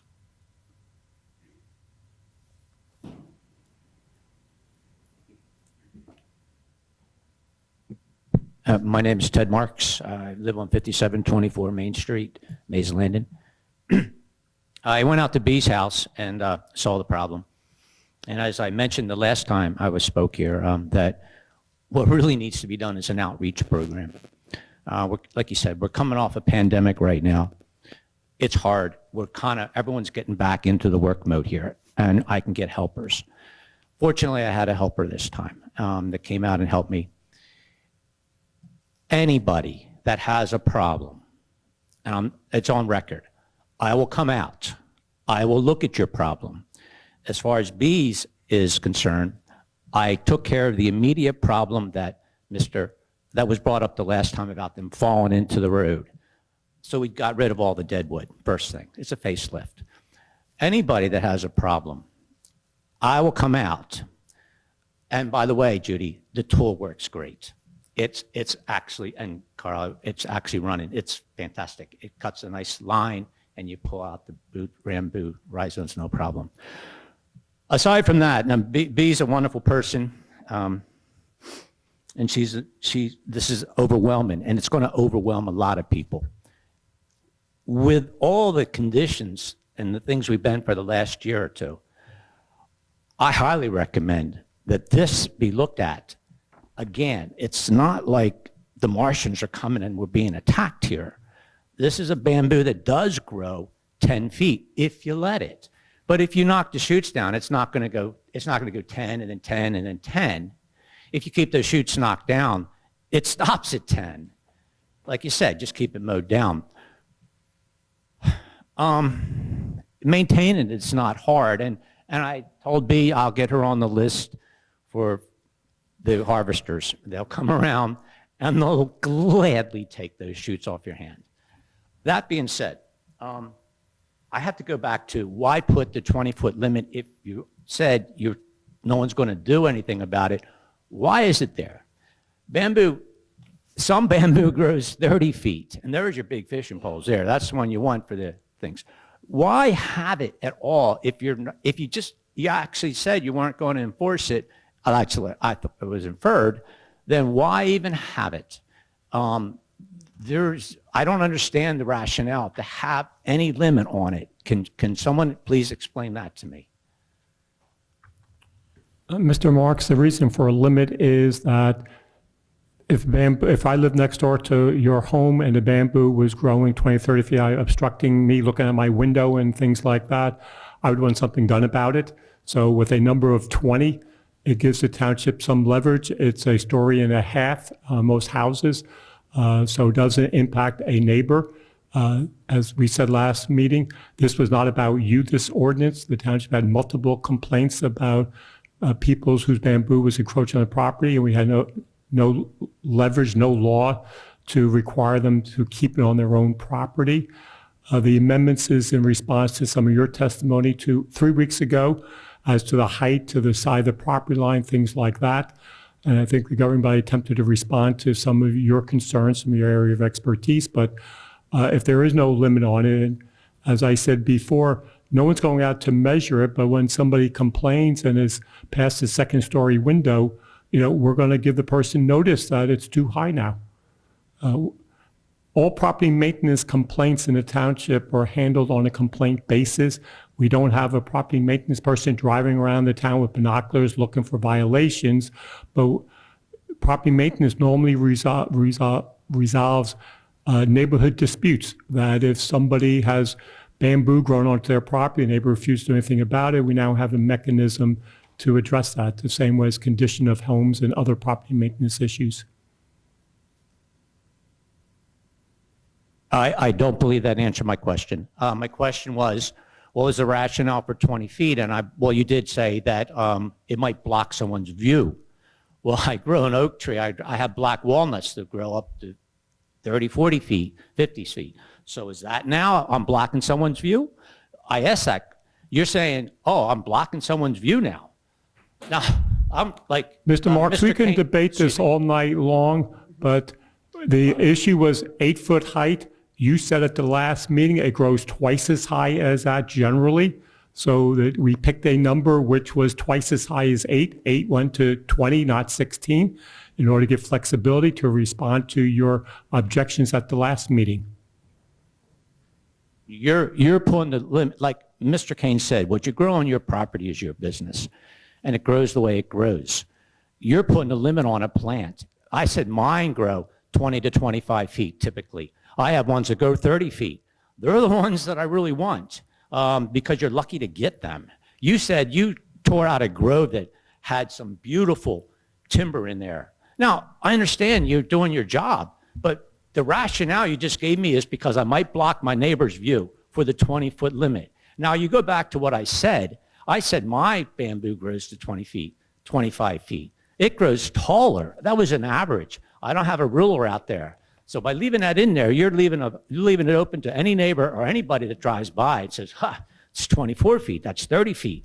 Let's make him cut them down. I don't understand that. You're saying that if I have a building and I build another building next to somebody and I block their river view, then I can't do that? I don't understand where your rationale is. That's what I'm trying to say. You're saying you went from 8, so you're giving more.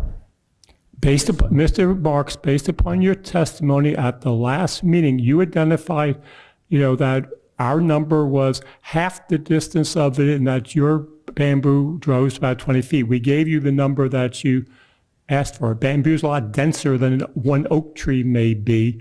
And you mentioned something earlier, this gives me a little pause, is you talked about harvesters coming in. If you're growing bamboo to harvest it and sell it, you're running a tree farm there in a residential zone. So just be careful with what you're sharing with us as to exactly what you're doing with your bamboo. Well, I'm saying that if you're sharing it, you're sharing the food. Like if you had blueberries grown in your yard, you have people come over and collect the blueberries, anything like that. You're not selling it. I clearly said we don't sell it. The bamboo shoots are free for anybody that wants them.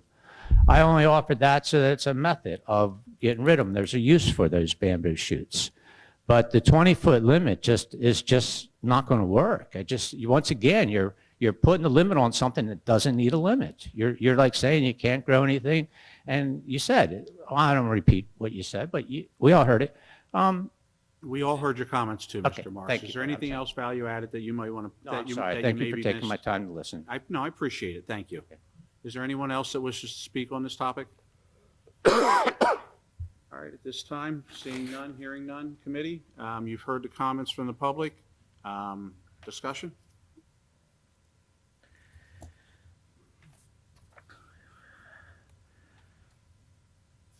Anything? Hearing none, if there is none, then I will entertain a motion. I'm sorry? On the amendment. On the amendments, correct. We'll entertain a motion on the amendments, which there were, I outlined them in the beginning. Yeah. I read them in the beginning. I'll motion. I have a motion. I'll second. I have a second. Rita, I know there are amendments. Let's just do a roll call on it, please. Mr. Cheek? Yeah. Okay, thank you, Mr. Solicitor. I just want to make a note of that. Just 1 second, please. Mr. Cheek? Yes. Mr. Gishard? Yes. Mrs. Link? Yes. Mr. Batali? Yes. Mayor Kane? Yes. All yes and carried. Okay, now that we get that business out of the way, I will entertain a motion on the ordinance itself, please. I'll move the ordinance. I have a motion. Second. I have a second. Rita, could we get a roll call, please? Mr. Cheek? Yes. Mr. Gishard? Yes. Mrs. Link? Yes. Mr. Batali? Yes. Mayor Kane? I'd like to thank everyone who gave input. I vote yes. All yes and adopted. All right. Next, we'll move on to item B. This is, I just wish we could put this one to bed eventually here. This is such a good thing. Go ahead. We have to put this to bed. And the reason is the description, the meets and bounds has been changed but the public hearing was closed. So you have to take a vote on the public hearing. And my recommendation is that you deny it and it get relisted for introduction at the next meeting. Do you want us to vote this ordinance up or down? Down. Deny it. Down. All right, so the first order of business is we've had a public hearing on this. We've had discussion. Under the advice of solicitor, we are not obligated to reopen it to the public.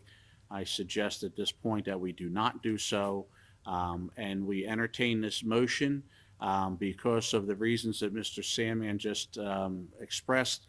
The meets and bounds have changed. There's an issue with part of the alley that we're trying to vacate. So the recommendation would be so that we can start anew to motion it, second it, and vote Vote the no. motion down. And the motion has to be in the affirmative. Mhm. A no vote means no. Correct. Okay, so Everybody good with that? Okay, you have to, so with that being Yes said, vote turns So it down, moved. correct? a no Everyone- vote turns it down. Okay. Okay, so any other discussion on the any other discussion? If not, I'll entertain a motion. so moved. Second. I have a motion and a second. Ms. Martina, can we get a roll call, please? Mr. Cheek, No. Mr. Gishard, No. Mrs. Link, No. Mr. Vitale, No. Mayor Kane. This is a project that we've been working on for a very long time. Very looking forward to seeing it get started. This is a technicality. I do vote no. That's 5 noes. The ordinance is defeated. We will see that on the next agenda, so. Next, we'll move on to 4C. This is a ordinance 1967-2021, an ordinance amending Chapter 167 of the Township Code entitled Fees to provide for the fees for certain land development applications in the Township of Hamilton, County of Atlantic. This is a public hearing. Is there anyone in the public that wishes to speak on this particular ordinance? Please.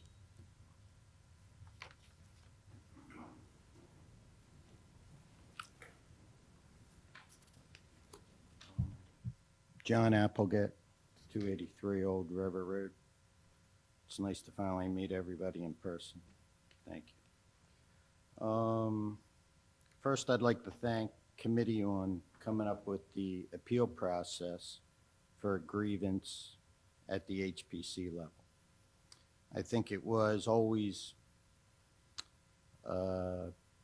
told to the public that there was a process. There wasn't, I guess, a small technicality, and thank you for doing that.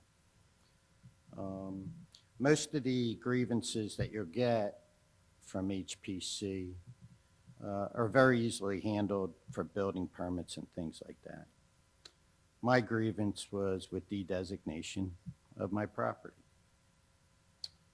I'd like to thank Mayor Keene and Deputy Mayor Carl Patali for coming to the HPC meeting last month.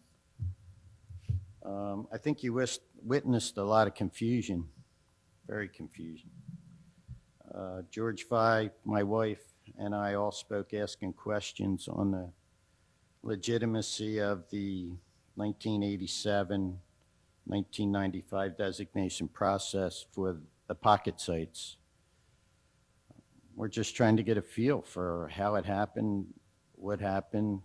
We did OPFRs, we got everything, and it's just very confusing. We were trying to find out if there's any proof of documentation of professionals, preservation experts that check the criteria of all these pocket sites homes.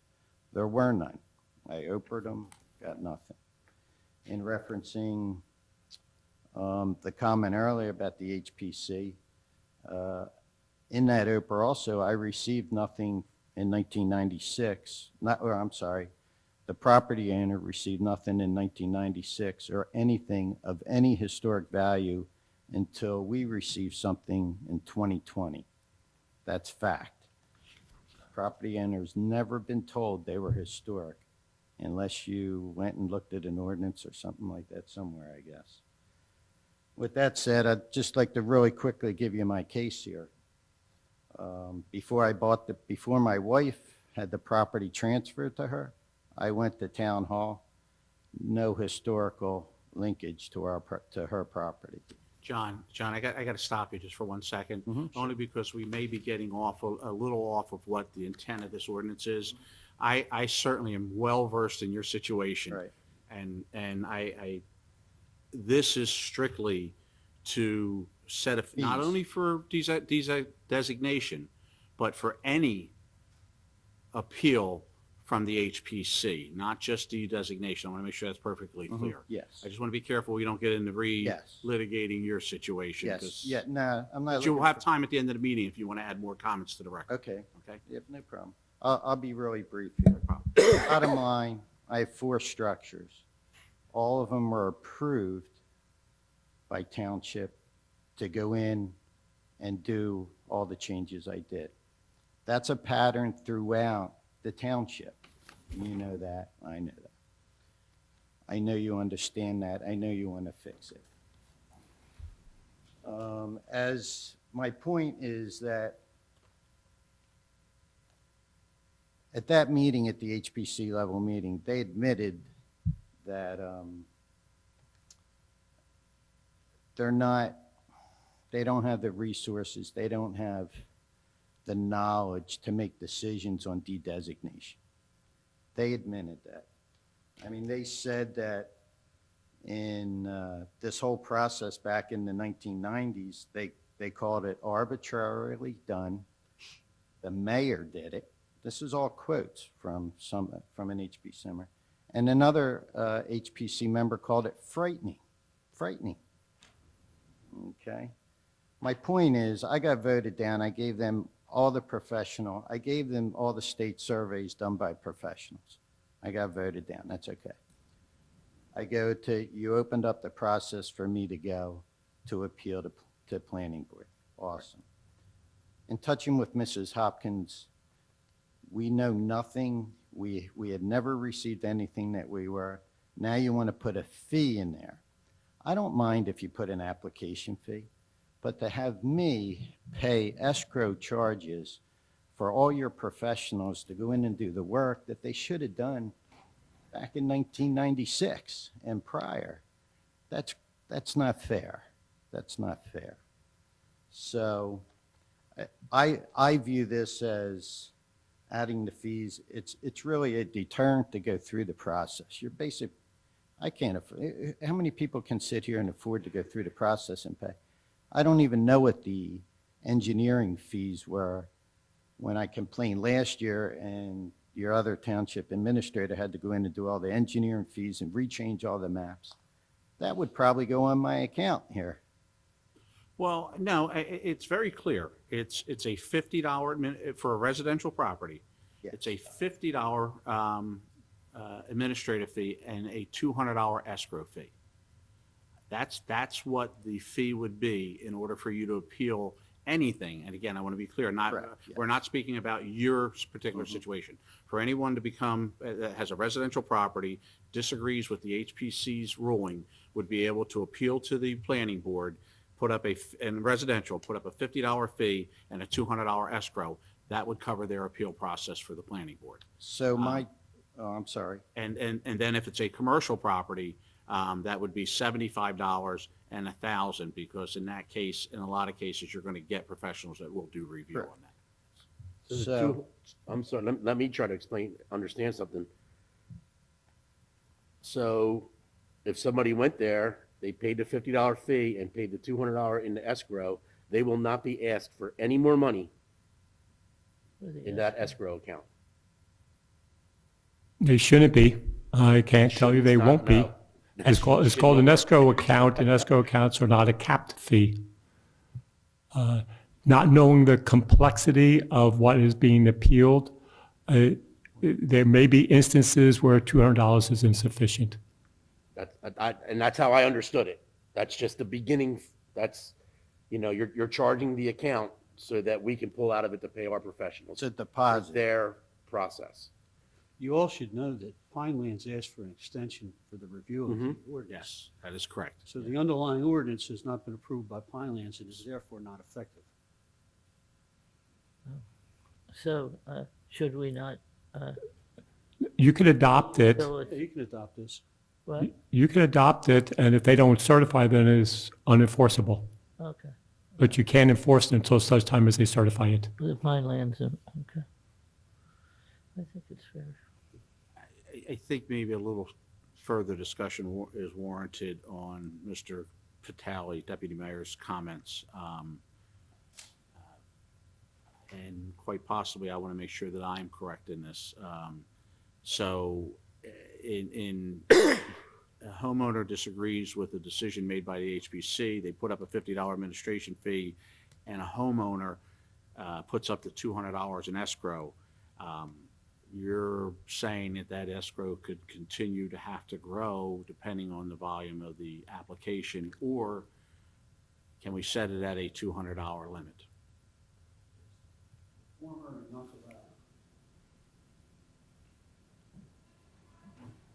It's the same as the zoning planning. Mhm. Depends on the level and the amount of work that goes into it. You know, it's the complexity of the review that has to be done, not knowing what the homeowner is going to be appealing. There may be 2-3 hours of research into the materials to be used that they said that they couldn't use, or vice versa. So it could turn out to be a $350 number or $500 number over a $200 number. The goal was when we said 200 is that most of the homeowners' issues should have been relatively simplistic issues as compared to the commercial properties. That 200 should be sufficient to do the review. And let's not forget, when we did this, the intent was to bypass the judicial system, which you're not getting into a courtroom in this state with anything for $250. It's not going to happen if you're especially. Yeah. And I'm not directing at you. I'm making my comments. I happen to be looking in your direction. Our understanding is it's an escrow account that could be thousands for my case. It's not fair, strictly because the township did not do their homework. Well, again, let's in the take 90s. your particular safe case out of it. Yes. This is so, and And the again, other pocket I sites, urge the committee not to consider Mr. Applegate's individual situation. I appreciate his comments, always do, but take the ordinance at its face for any issue before the HPC and the appeal process. So I just want to be careful with that. I think most building permits are probably going to be handled at the HPC level. They always have been, or else I wouldn't be the first one talking about this. And John, I'm in favor of the fee, and the reason I am is because I don't want to dilute any board's responsibility. And these are volunteers on an application. I wanted to make it easier, though, for residents of this town to not have to go through the court system in order to accomplish Absolutely. that. So I felt that in order to keep, because if you didn't have a fee in there, anyone that gets a no can just say, well, I'm just going to appeal it to the planning board, and then you stack the planning board up that's trying to do redevelopment applications for the township to benefit all the residents. So that's what the purpose of having a fee in here. I'm a strong proponent of having a fee so that we don't dilute our boards. So In 2015, it wasn't explained that way, though. It was explained that by, Mr. Sandman, that there was a process. Fees weren't talked about, but the homework done prior to everybody that's here back in the 90s was not done, and I'm going to end up having to be the one paying for that. That's not fair. That's not fair. And ultimately, you five up there can fix everything. You can go in and fix everything and de-designate or propose changes, and that's what needs to be done. The pocket sites, it's a mess. I'm not eligible to be in the state or the national, but I have a local municipality, ordinance on me. which happens all around, and Mr. Sandman will tell you. I know more about your property than I've ever wanted to know. By the way, you keep it in an amazing condition. I love what you did with the other outbuilding. It looks fantastic, but Just so you know, my taxes are 3,000 more since all my projects. So if that isn't a home run for that's a permanent 3,000 every year. So putting all these limitations is really limiting, you know, the growth of our town. And I think my word is evolve. I think Mr. Sandman used it in 15. I'm using it. George Fi's using it. Our word is evolve. We need to evolve. We need to change it. We need to do it right. Make it right. Make it fair. Mr. Gouchard had a tremendous amount of concern in 2015 for the restrictions placed on people, and he expressed that a lot. He voted yes, so did Mrs. Link, but they both had a lot of concern over that. I haven't really seen that lately. I've seen it at the planning board and the HPC level, but I think my wife might want to ask. You good? thank you, Mr. Appel. Thank you. Is there anyone else in the public that wishes to speak on this particular item? If not, I'll turn to committee. Committee, questions, comments, concerns, motion? I think the fees are fair. Is that a motion? Yeah, that's a motion. We have a motion. I have a motion. Second. I have a second. Rita, could we get a roll call, please? Mr. Cheek, Yes. Mr. Gouchard, Yes. Mrs. Link, Yes. Mr. Vitale, I think everybody knows how I'm going to vote, but I just want to say that I am not giving up on this. I truly believe that we should go back to 2015 and start all over from there, and I'm going to keep pushing to do that. And on this, I vote no. Mayor Kane, I appreciate everyone's comments. I vote yes. 4 yes, 1 no. Motion carried, and the ordinance is adopted. Next, we'll move on to 4D. This is an ordinance, 1965-2021, an ordinance amending Chapter 269 of the Township of Hamilton Code entitled Taxation by establishing an Article 3 entitled Totally Disabled Veterans Property Tax Exemption. Mr. Miller, will you give us a little background on this, please? Yes, a couple of years ago, the state changed the criteria for 100% totally disabled veterans, which promulgated more applications coming in. The township's past practice has to make the effective date of the exemption is the date we first know about it when they file their paperwork with us. And what this ordinance does is codify that because the assessor's been getting questions since there's more individuals now eligible for this exemption. And other than the past practice, there was nothing in writing which established that the deadline date as the application date, the effective date as the application date, and that's what this ordinance does. I think anytime we can assist our veterans, I think is a wonderful thing. Any other comments from the board? I think this is necessary because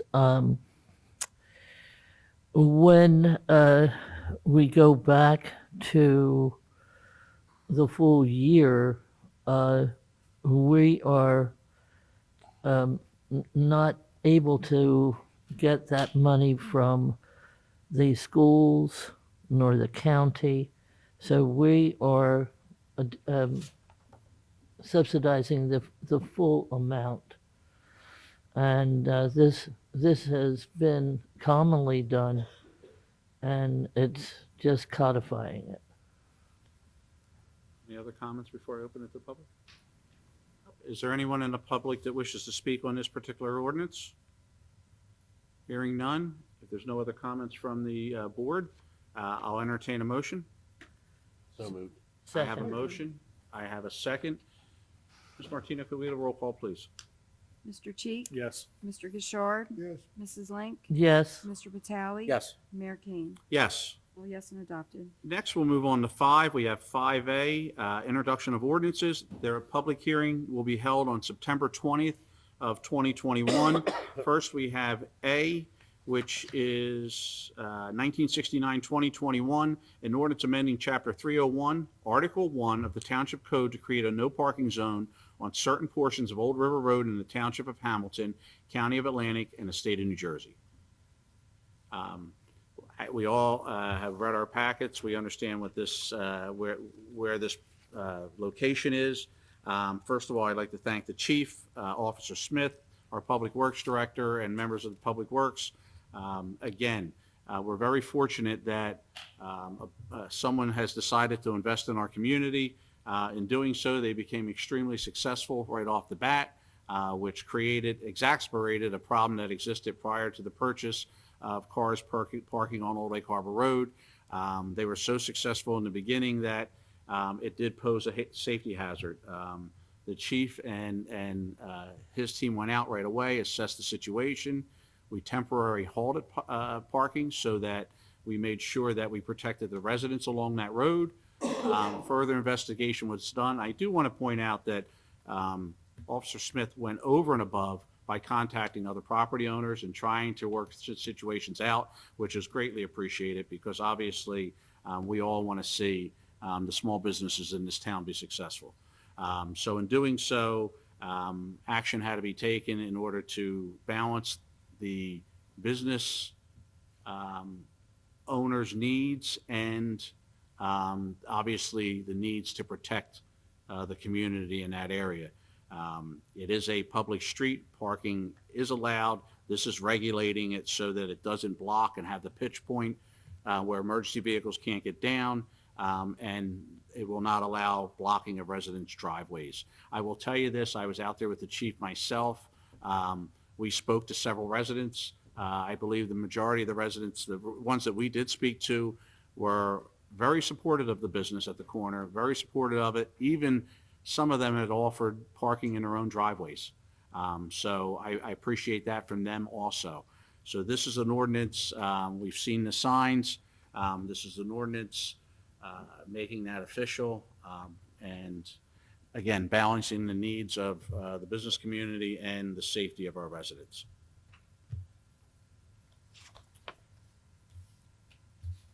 Any questions or comments from the board? I make a motion to move 5A. We have a motion to move it. Second. I have a second. All in favor signify by saying aye. Aye. Aye. Opposed? None? Ayes have it. All right, next we'll move on to 6A. This is awards, bids, contracts, and change orders. First one we have is a resolution awarding bid 2021-08, 2021 road program to Arawak Paving Company, Inc., Hamilton, New Jersey, in the total amount of $409,800. Committee, your pleasure. I'll move. I have a motion. Second. Roll call, please. Mr. Cheek? Yes. Mr. Gishard? Yes. Mrs. Link? Yes. Mr. Vitale? I'd just like to say I'm happy to see some another road program getting started again after we kind of skipped over last year. So big yes for me. There's asphalt going down all over town. There's asphalt going down all over. Mayor Kane? Yes. All yes and carried. Next, we'll move on to 6B, resolution authorizing shared services agreement with the County of Atlantic Institute of Technology for storage, loading, and purchase of road salt from 10/1/21 to 4/30/22, and authorizing the mayor to sign the same. So moved. I have a Second. motion. Second. Any discussion on the motion? Motion and a second. Rita, roll call, please. Mr. Cheek? Yes. Mr. Gishard? Mrs. Link? Yes. Mr. Vitale? Yes. Mayor Kane? Thank you, yes. All yes and carried. Next, we'll move on to C, resolution authorizing shared service agreement with Hamilton Township Board of Education for storage, loading, and purchase of road salt from 10/1/21 to 4/30/22, and authorizing the mayor to sign the same. Same exact thing, just with another entity. So moved. Motion. I have a motion. I have a second. Any discussion on the motion? Rita, roll call, please. Mr. Cheek? Yes. Mr. Gishard? Mrs. Link? Yes. Mr. Vitale? Yes. Mayor Kane? Yes. All yes and carried. All right, next we'll move on to the consent agenda. We have items A through O.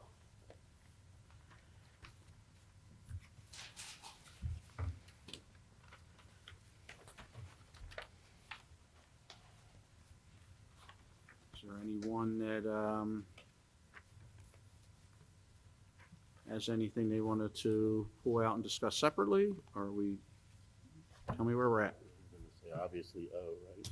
All right, so you may want to make that in the form of a motion. I don't know if anybody else had anything. I make a motion to move 7A through N. We have a motion for 7A through N. I'll second. I have a second. Rita could, I'm sorry, all in favor signify by saying aye. Aye. Opposed? Ayes have it. All right, so now we have 7O. 7O is a resolution authorizing reduction of settlement payment for Glen Air at Hamilton, Pallet 1, Enclave at Glen Air from $250,000 to $23,335. Cash escrow as recommended by the Township Engineer Steve Philippone in his correspondence dated 6/29/21. Obviously, we've been given quite a bit of information this evening, heard a bunch of testimony on it. So from the public committee, what's your pleasure? Anybody else want to start? Yes, no? Can we hear from the township administrator? Floor is yours, Mr. We've been given an enormous amount of information. Today alone, we got hit with a bunch of emails. Everybody on committee, I believe, got them. The last one was, with the exhibits, were 70-something pages long. It's very hard to digest all that. I don't have the time, didn't have the time today to talk to our mayor about it, to talk to our administrator, to talk to our solicitor, our engineer. There's just a lot of, there's questions that I have, and then I hear all of you speak, and it's a very frustrating situation for everybody involved. From what I understand, and please, Bob, anybody, throw a pen at me, tell me to stop talking if I need to stop talking. I want everybody to understand, yes, you guys are taxpayers here, and I'm concerned with everything that you have to say. And then our solicitor says, we may get sued here. And we will get sued. Or we will get sued here. If we don't release this money, we will be sued. And that affects every taxpayer in the township. You and everybody else. And it's a very tough thing. And listen, I'm a construction guy. I don't claim to be the smartest man in the room. I depend on our professionals to tell me certain things and help guide me to come to a conclusion and to vote on something and figure something out. I just wish we had more time. I wish we knew more things at an earlier time. Like I'll ask, sitting here and listening to this, one of the questions I had was when the HOA was formed, I don't believe anybody from that development was on the HOA when it was originally formed. It was people, it was the bank, the way I understand it. So to take lot one and give it to the HOA, they weren't going to say, no, I don't want that, it doesn't work. It just kind of went over to them. So I just don't know. I feel for everybody over there going, man, you just got, I don't know what to do. I don't know what we're supposed to do. That's kind of where I get to a point and I go, wait a minute here. What happened here? Why did that happen that way? And I'm sure, in the big scheme of things, it comes down to everybody doing their due diligence. I mean, I've done things through time, different buying properties and doing different things where I went, wow, I should have known better on that one. And I kind of, with you guys, not all of you, I mean, I don't know if some of you went and looked and said, ooh, wait a minute, it says here HOA. Is there an HOA? Well, what's going to happen when that happens? but you're buying a property. You're excited about buying your property. You might not have looked at everything, or you didn't understand it, and you just, I'm sorry, don't think I'm putting words in your mouth. This is all going through in my head, and I'm trying to figure out what to do. I just feel bad for you, and I don't know, and I really don't know where to go from here. So I'll turn it over to our administrator and our solicitor, and say, okay, please tell us, where are we? What are our options? What can we do from here? Yes. Solicitor, if you'd weigh in. I would be glad to. The reason that it was put off from the last meeting was because American Southern, who was the bonding company, insisted upon an accounting which, under the settlement agreement, it claimed it was entitled to. Had nothing to do with us, had nothing to do with the folks that live in Glen Eyre. Since that time, the bank, who is now Univest, it was Fox Chase, has provided an accounting, and AmSouth has authorized that they've accepted it, and that no longer is a reason for the delay. You received a lot of things, Carl, you're right, recently, but they don't matter. And here's why they don't matter. This is a settlement agreement. This is what the township agreed to when it filed a lawsuit against the bonding company. The settlement agreement sets forth the terms of a mediated settlement. And one of the things that it does is it says that they'll put up $250,000 for the bondable improvements, bonded improvements. And the bonded improvements are set forth in a letter from Remington and Vernick dated March 12, 2008. The money that's being asked to be released today is for the bonded improvements. The basin is not a bonded improvement under that letter. Secondly, there is a misconception on behalf of the homeowners that the 72-hour percolation test is the applicable standard. That's not the case. I've studied the decision and resolution. I've studied the site plan approval by Adams, Reagan, Hagan. What was approved by the planning board in 2002 was a topsoil bottom to the basin with grass seed. Now that subsequently changed to the 72 hours, which requires different kinds of material. In 2008, our then engineer inspected the basin and said the basin was constructed according to the plans that were approved by the planning board. He not only said that, but in a request for a bond reduction, he said 100% of the basin improvements were completed. The then Could you committee state the relied date of that upon. again, please, Bob? What was the date on that? Of what? What was the date on this settlement agreement? I'm sorry. What year? It's April of 2015. Thank you. It doesn't have the specific date, but it was approved by the governing body on April 25th. So,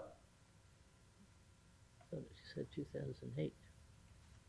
there is law that says, as a township committee, as a governing body, as the entity that creates legislation, under the municipal land use law, you're bound to listen to your engineer.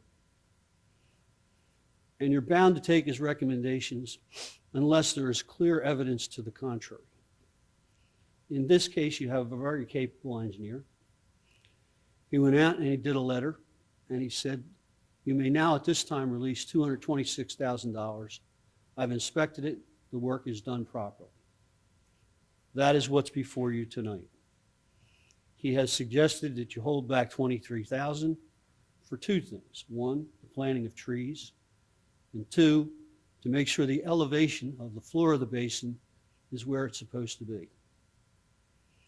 Subsequent to the last meeting, the municipal engineer went out and satisfied himself with respect to those two requirements. But that's not on your agenda tonight. Tonight, the only thing that's on your agenda is releasing to 226. Settlement agreement says this is the bonded improvements. The approvals say this is what should have been built. The then engineer said this is built according to the way it should be. And the then governing body reduced the bond based upon the engineer's estimate. Now, the settlement agreement, everybody's talking about this 250 as if it's a bond. It's like I told you at the last meeting, it's not a bond. By its own terms, it's a settlement payment. It's a pool of money that was used to facilitate the completion of work. And it says, once the bonded improvements are completed according to the approval of the engineer, you have 30 days to release the money back to the bank. It's been more than 30 days. In addition to that, this settlement agreement contains a release where the township released the bonding company and the bonding company released the township. It's mutual. So while the information that you got this evening is certainly important to these folks, it's not between us and them. It's between them and some other entity. You are bound by the terms of this settlement agreement. And you would, I won't tell you what the likelihood of success on the merits is, because that would be executive session. But the plain reading of this says to me, as a lawyer, that you are obligated to release this money. And as I said last time, we've been released. We're not obligated to fix anything, to do anything. And that's it. Now, there's another agreement called a bond fund agreement that lay out more of the terms and provisions. The bond fund agreement also excludes the basins. So at the time the pool of money was established, the $250,000, it was established for A through D, let's say. Basins are not included in it. For good reason. They had already been inspected and approved. So I recognize that these folks have a problem. But their beef is not with the township. In addition to that, the bank has agreed to put up a pool of money of $37,500 for the association to do whatever they want to do with it. And I reconfirmed that as recently as today with counsel for the bank. So I see no other plan, no other way around it. I see no other way to read these agreements than to tell you what I've told you now. And with that, if you have any questions, I'll be more than happy to answer them. I apologize, but the time for public comment on this, I see a couple people trying to raise their hands, was prior to. That's what the sign-up sheet is for. And I apologize, I'm not trying, I can't allow public comment at this point. That time has passed. So I apologize if I'm not calling you. It's not because I'm ignoring you. It's because that time has passed. There is time at the end of the meeting where you can put comments on the record during open public comment. Any other questions of Mr. Salmon, what is discussed? When was the basin released? 2008. 2008. Right. Okay. It was approved, not released, it was approved. And is it, Univest has already put us on notice, correct? Yes.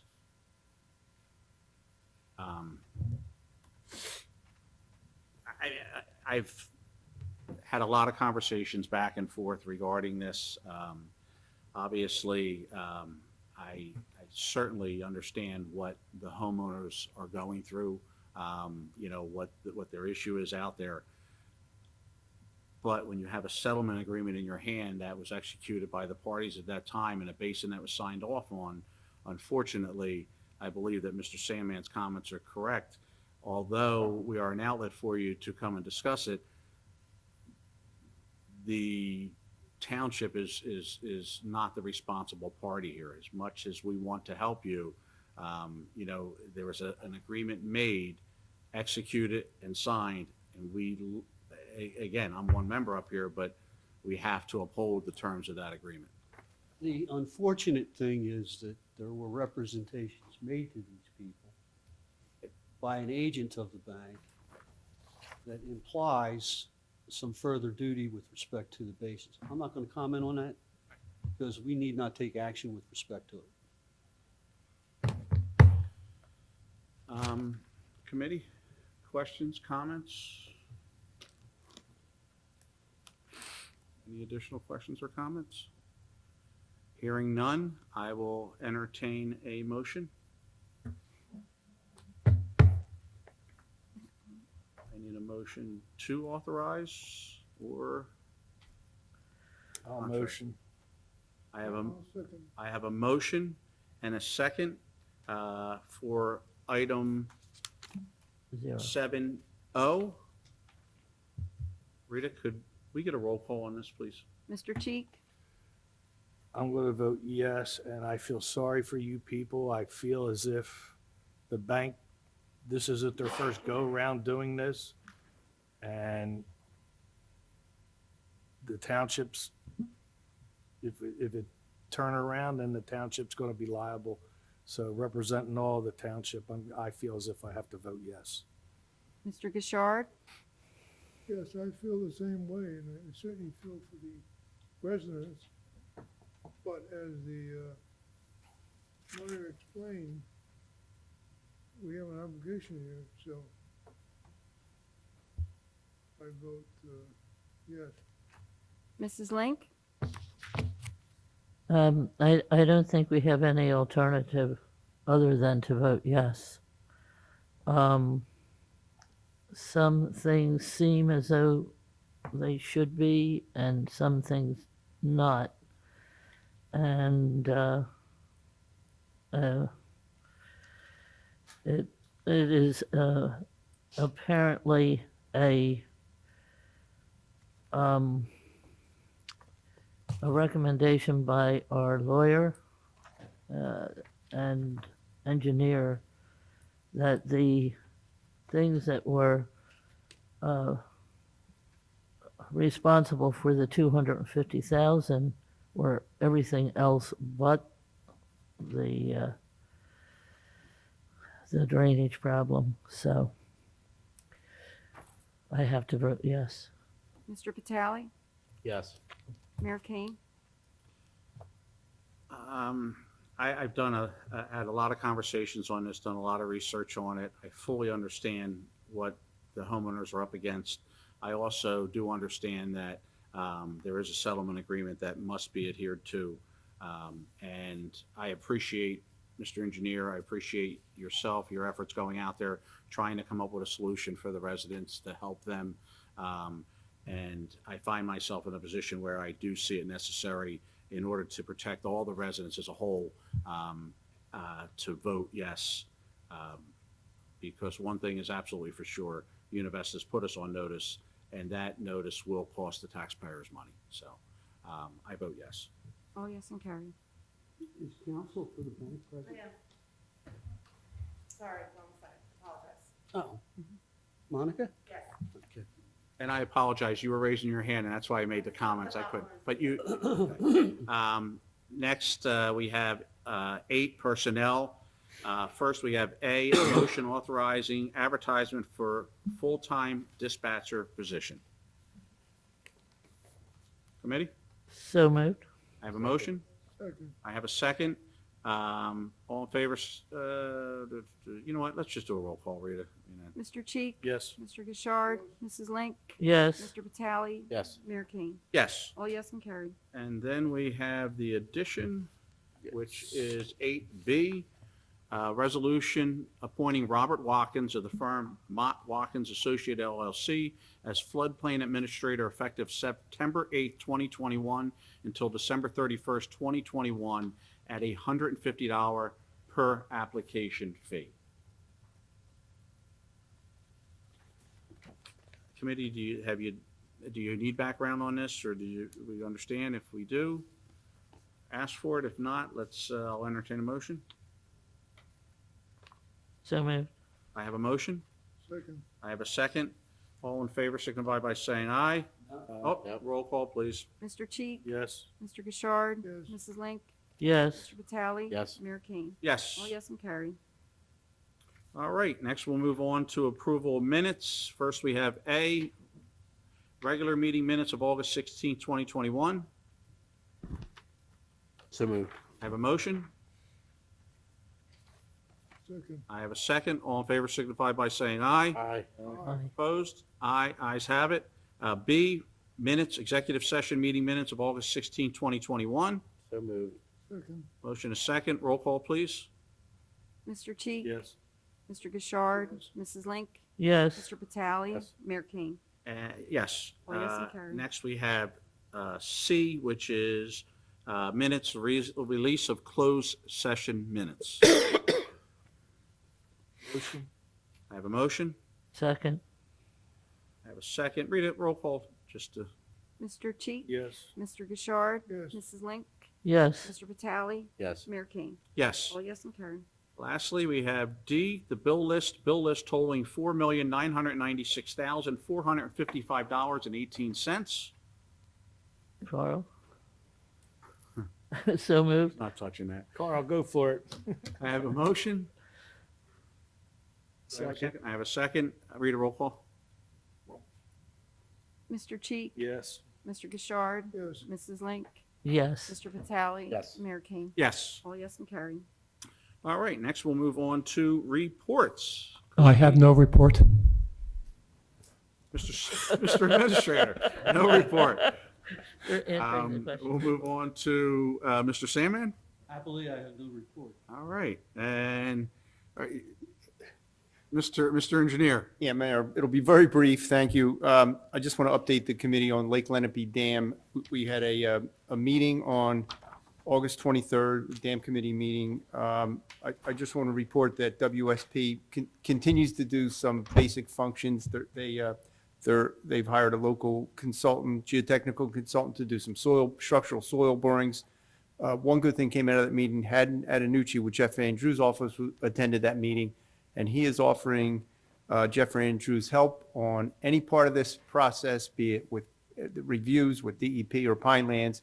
So he's on standby, ready to help us at any point that we need some help, which is a good thing. Atlantic Avenue, if you've been out there, you've seen the paving is it's complete. They're working off a punch list that I've given them to take care of.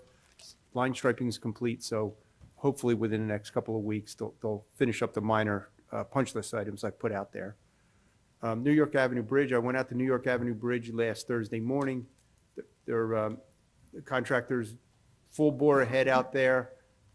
They keep assuring me they should be done. They will be done on or about Thanksgiving. The project looks like they're very serious about getting it complete. I'm paying close attention to the paving on New York Avenue on either side of the bridge. I've taken a lot of photographs. I want to make sure before they pull off the job that we hold them to the quality of the paving, that they don't do any damage during construction. So I'm keeping a close watch on that. That's a shady group out there. And the last thing I want to report is the road program, which you approved tonight for $409,000, came in slightly under budget. It's Grand Avenue, Harley Avenue from Harding Highway to the bridge, and it's South Avenue will be reconstructed.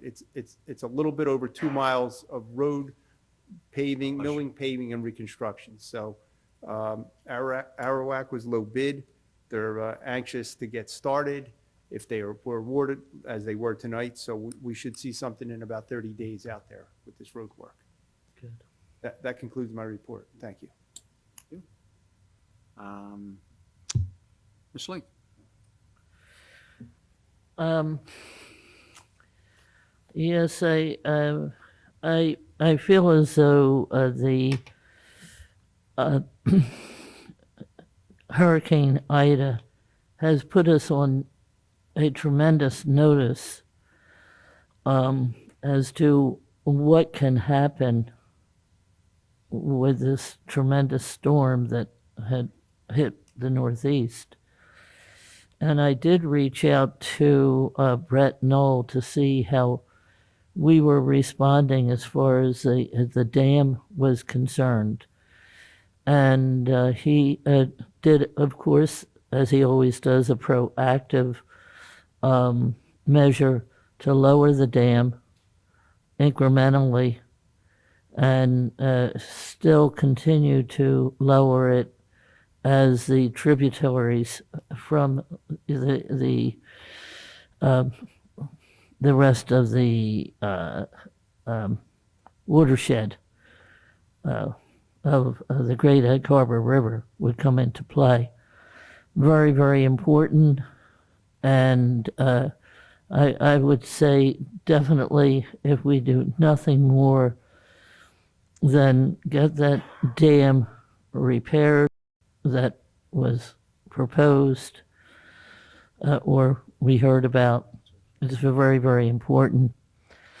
The other thing that I think we have to look at what has happened in Afghanistan. There's a lot of chaos and so on and so forth. But I was so proud to see the women of Afghanistan protest and stand up. And I say that if anything that we left with Afghanistan was the education of the women to take hold and do what they feel as though is necessary to improve their country. And I saw that today on TV, and I was just really taken back. And that's what I think. I think the women who have been educated by us, the United States, will take hold and do the things necessary to make Afghanistan a success. That's my own opinion. So, with that, I understand there is a wine and food festival on the 18th and 19th at Lenape Park. I'm not exactly sure who has taken that bull by the horn, who is running that. Before it was the Merchants Association. Can anyone help me out on that? I don't know. It said that's a county endeavor. And also we have Art in the Park on the 18th. So I hope everyone attends and donates or whatever you have to do when you go to the Art in the Park at Memorial Park. Okay. Mr. Vitale? Deputy Mayor? Once again, just excited about our road program, and glad to see that move along and continue that next year, obviously. And just reminding everybody that we're going to be putting out the bid 3rd Street shortly. So we're not done paving. 3rd Street will be reconstructed from Anderson's Bridge all the way to Lenape Avenue. Curb, sidewalk. I think everybody's going to be very pleased when that's done. Steve done a great job over there. Night of Lights was Saturday night. It was a success. The weather was fantastic. Boats showed up in the basin at the time that they guessed they would be there. I saw cars lined up all the way down River Road. People were over at the bulkhead enjoying themselves. You could hear the music up and down the river at all the houses that were lit up and having parties. And I think it's a really great thing for our town to see that come back. Gives us something to look forward to at the end of the year. But of course, it always depends on the tide and having a high tide at night, on a Saturday night. So I haven't heard any ideas on when it's going to be next year, but really looking forward to that. Every year it's gotten better. So very excited about that. Just want to note that some work is getting done at the field house over at Underhill Park. Public Works is getting that the field house building spruced up. Everything I've seen so far looks great. Great job from Public Works getting that work done. Like Judy said, Art in the Park coming up. I wish Fred was still here so I could ask him about the Halloween parade. I've heard some rumblings about it, but I am not putting it out there that it's happening. There's no way I will do that. We got our fingers crossed that we have a Halloween parade this year. And of course, it's all going to depend on what happens with the pandemic. So fingers crossed with that. And that's really all I had to say. Reagan, Maddie, miss you. Love you. Hope to see you soon. Very nice. Mr. Cheek. On a somber note, Saturday is the 20th anniversary of 9/11. Yes. I'm sure everyone in this room could remember where you were when you heard about what was going on. For our country, to me, that was the biggest smack in our face since Pearl Harbor. And what was great is many residents tonight came up to that microphone and spoke your mind. How many countries you wouldn't be able to do that?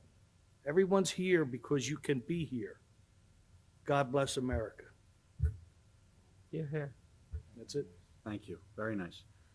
Rodney? I'll certainly second your comments. As I watch the storms all over the country, makes me wonder where we stand, Mays Landing, in terms of flooding. If we get a storm hit us, I know there's a software program that can actually do simulations of what would happen if what happens if the amount of rain increases. That would be something that would be useful, I think, for us, because I don't know what would happen if we got 13 inches of rain here. We have had that before. We did. I know what happened. My basement was flooded. That can happen again. So we need to think as a township about what we do to prepare for those kind of things. But thank goodness we were spared. Rodney, I think the control of the dam is essential to our water control. And, in 97, we were hit with that train of 13 storms in a row. Went to bed at 11 o'clock, got up at 6 in the morning and saw 4 feet of water in our basement. And it was there for quite a while, 2 or 3 weeks. And I feel so badly for everyone who had to go through that, because everything in that basement was ruined. And really, FEMA only can help you so much. And let's pray that these people stay strong and do what they have to do. But it is a devastating, you never forget it. I did have something funny to say about that. When I looked down in the basement, we had a collection of books, and one book that was floating by, it was The Power of Positive Thinking, was on the front of the book. And I'm thinking, yes, we need that power of positive thinking. So I didn't mean to interfere with you, Rodney, but yes, we have weathered that storm. Don't want to do it again. Rodney, thank you. Thank you, Judy. A couple things. One, of course, the Night of Lights, Carl, you're right, it's growing every year. It's a great event. It does help showcase one of the unique things, and I say it all the time, that makes Hamilton Township so different is the fact that, first of all, we have a historic downtown, and we are bordered by an amazing lake. And, the Great Harbor River on the other side, and it is nice to see the homeowners participate, the boat owners participate, and it's something that does cast the Township of Hamilton in a very positive light. I do want to point out that the speed signs have been ordered by the county. We're told that we expect them in shortly, and as soon as they are in, they will be installed. And these are just 2 electronic speed signs, solar-powered signs for Main Street for speed control at the entrance at 40 and 50, and the other side by the antique store. So hopefully we'll see them get installed in the very near future. I was very happy to see, as promised, that the Public Works has begun cleaning out and prepping the MISPA firehouse for the acceptance of a truck at some point in the near future. I appreciate Public Works and the chief's efforts on that. We're holding our commitment to that community, and we're moving forward with it, and I appreciate the committee as a whole supporting it. Carl, you mentioned already, Deputy Mayor, that the field house, the renovations there and painting and stuff being cleaned up, hopefully it'll be ready for football season, Brett, we're assuming, correct? And I do want to just touch again this year, and I think this year being the 20th anniversary and the recent events and the loss of life from our soldiers makes it even more important for us never to forget and always remember what happened on September 11th. So this Saturday night at 7 p.m. in War Memorial Park, the remembrance ceremony once again will be held. It will be held in person. Please social distance accordingly. And I invite you all to come out and let those individuals and families know and everyone know that they are not forgotten. And that's important. That's what our job is to make sure that it's never forgotten. And with that, I will open it up to the public. Mr. Stride. Thank you, Mr. Mayor. For clarification, I'd like to return to 3B, Neville's parking. Yes. I think you were more than generous offering Mr. Neville time to get his site plan by December 31st. But as you know, I know you've served on the zoning board, and Mr. Cheek on the planning board, Mr. Battaglia on the zoning board, and we're all familiar with the process to get to a site plan. You just don't, on the December 30th, put a site plan together. Those things take a lot of time. They require workshops and a lot of discussion. When you get to that site plan, a lot of the work has already been done, as you know. So I think it would be in good faith to monitor Mr. Neville's process because this is September. I think that in October, Mr. Neville needs to schedule a workshop. He went through the process. It's all public record. There has already been a workshop and a lot of discussion with our township engineer and our planner. So a great deal of that work has already been done. It's the same property, same issues. A site plan was developed, all the engineering reports, professional reports. This has already been done once.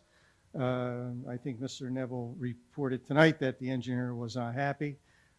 So it's their job to get that site plan that is acceptable to the planning board. I assume it's going back to the zoning board.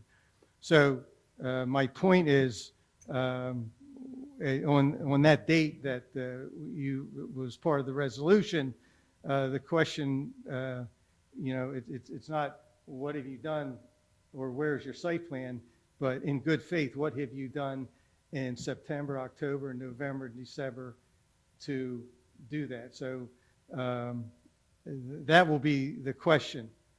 Okay. I think you're aware. I just want to make that point that if nothing has been done until the day before, that was not a good faith effort on Mr. Neville's point. So I just hope you take that into consideration leading up to that point.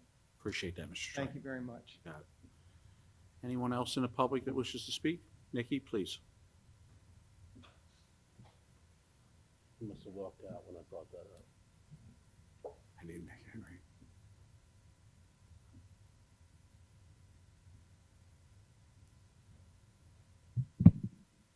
Thank you.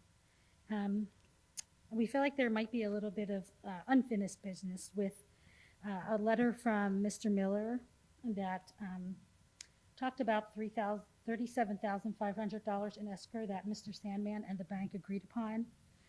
Can we confirm that that money will be held in escrow with the township for when we are ready to do whatever needs to be done to the basin? Mr. Solicitor? I'm not picking you up.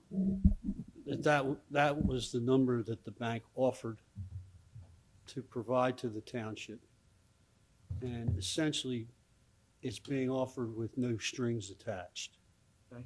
It would be my recommendation, should this money be received, that it be turned over to the association sooner rather than later, and let them decide what they want to do with it. Is that okay with you, Nikki? Yes.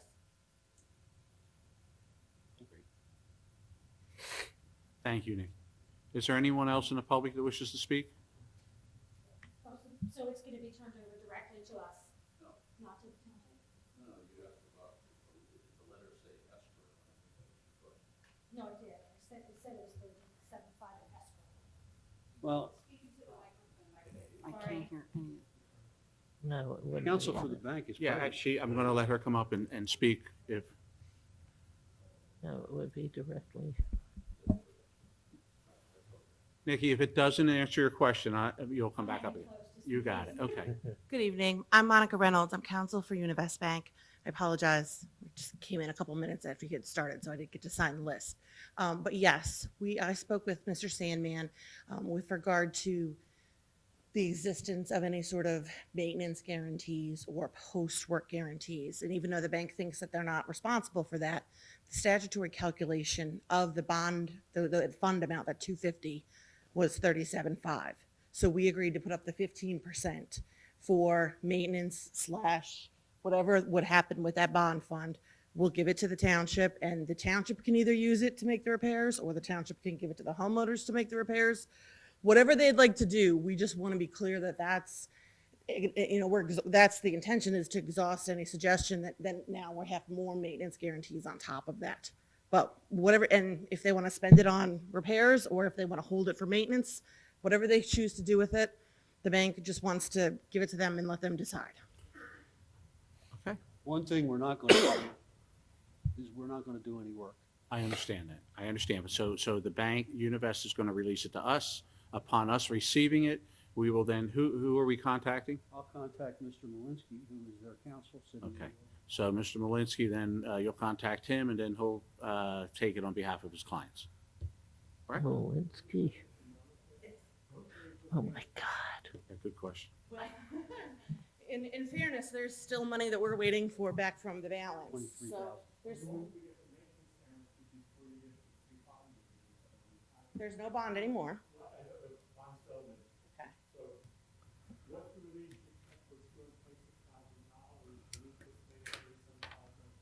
We're anticipating, well, what we would have liked to happen, because Mr. Philippone had already agreed that we had performed all of the work, was to get all the 250 tonight, but that didn't make it on the agenda. So the 223 was on the agenda for tonight. The bank has submitted additional requests for the balance of the 250, plus there's a little tiny bit in interest, like 2,500 in interest, to have all of that released. Upon the authorization to release that, we will subsequently, however you need to, give you the 37.5. We'll trade checks after the next meeting. There is one other item, though. There's still a letter of credit that needs to be released. The resolution takes care of it. Oh, I apologize. It didn't say it on the agenda, but if it doesn't tonight, it can on the 23 piece. We don't have the original letter of credit, which we usually do. It would be re-tendered back. The letter of credit expired, but has a renewal clause in it. Under the settlement agreement, we're obligated to give them back the letter of credit. Okay. And Anna, if you don't have I said with Bob, I shared with Bob, if you don't have the original, if the language just releases it, then that's, likely good enough for the bank. But that's also in I'm sure some of the stack of paperwork that you all have that shows that. But yes, we would envision exchange of checks via checks or whatever wire that is. And we can give that in exchange for the release of any obligations with regard to maintenance obligations for the basin, or if it could ever be asserted, then we'll be happy to give that to the township and the homeowners, and they can do whatever they'd like with it. Okay. Yes, it's anticipated it'll be on the next meeting, and it'll happen shortly thereafter once it passes. Is that it? Anything else? That's it. Is there anyone else in the public that would like to speak? Mr. Applicant, please. Here it is, Bob. I'm hungry. I gotta go to work. I'm supposed to be at work at Obviously 7. not certified. I can get her a certified one tomorrow afternoon. Just a little bit late. With the pocket sites in general, you were at the meeting. You know, the longest tenured HPC board member gave her description of how it was done. Wasn't done right, no rhyme or reason, arbitrarily, frightening. Trying to find out what the end game is here. Are you looking to fix it? I don't see the value of how a home not eligible for state national guidelines that fit a criteria, have no history in the township, no effect on the history in the township. How these homes are still being, why there is a need and a want of having them under the regulation and the demands of the HPC. John, can I just preference this by saying that Sure. Deputy Mayor and I have had some conversations regarding this. Unfortunately, it was a short week. We had a holiday weekend. We are trying to set up a particular meeting and some other meetings in order to discuss this further internally. I can tell you, I may not feel strongly about it as he does, but he feels strongly enough about it, and we want to look at things further. If I can just leave it at that, I will tell you that it's not falling on deaf ears. I don't want to put words in the deputy mayor's mouth. He would like to have it reviewed further and see if there's something we can do about it. And again, you've made it clear that you feel that we can. I can tell you that we are continuing to look at it. His schedule kind of changed. We may not get the meeting done this week, but we will at least meet by next week. I promise you that. Okay. That's very similar to what I heard from Mayor Schenker. I'm not Mayor Schenker. I know. Okay? My name's a lot shorter, and I'm a hell of a lot better looking. So at the end of the day, I'm saying to you, I've already had some conversations. Carl and I are trying to discuss what transpired in those conversations. He wants to have a meeting along with me, and we're going to see if we can, again, that's why I wanted to be very clear that the ordinance that we passed tonight had nothing to do with Mr. Applegate. Sure. And we are still working on, that's the reason why we attended a meeting, because we wanted to see, listen, see, understand, and that's exactly what I'm not telling you that we can resolve it. I'm telling you we are not stopping trying. So Nobody's listened or been at those meetings in a long time, so. I think that we're showing that it's something that concerns us, and if it concerns the deputy mayor, it concerns me, and that we are still trying to correct the situation. Okay? Can I leave it at that? You got it. But that doesn't mean you can't continue to comment if you like. Yeah, you have my cell number. You got it. Thank you, John. I appreciate it. Thanks. Is anyone else in the public that wishes to speak? Please.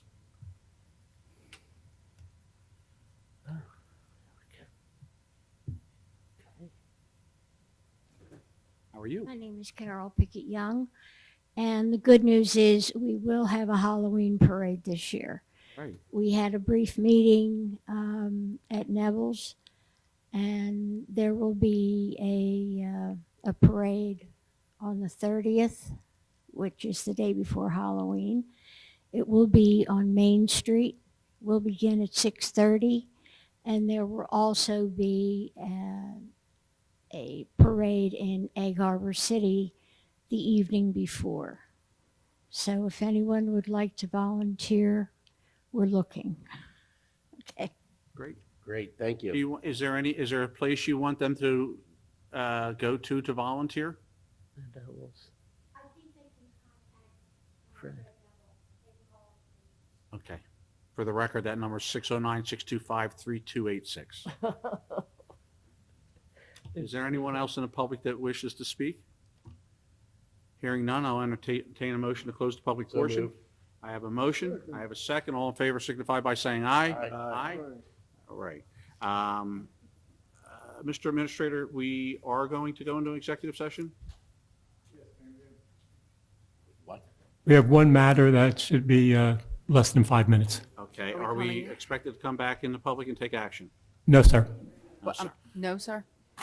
No? All right, so I will entertain a motion to go into executive session. Let it be known that we will not be reconvening in public after the executive session.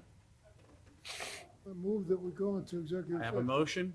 Second. Second, all in favor signify by saying aye. Aye. Opposed? Ayes have it. Be it resolved by the Township Committee of the Township of Hamilton that this meeting be adjourned to an executive session to discuss the following matters which are exempt from public discussion pursuant to the New Jersey Open Public Meetings Law, Teamsters, contract negotiations. Be it further resolved that the governing body will not reconvene in public session to confirm the results of the executive session. Be it further resolved that results of the executive session shall be made known as soon as the basis for confidentiality is no longer confidential.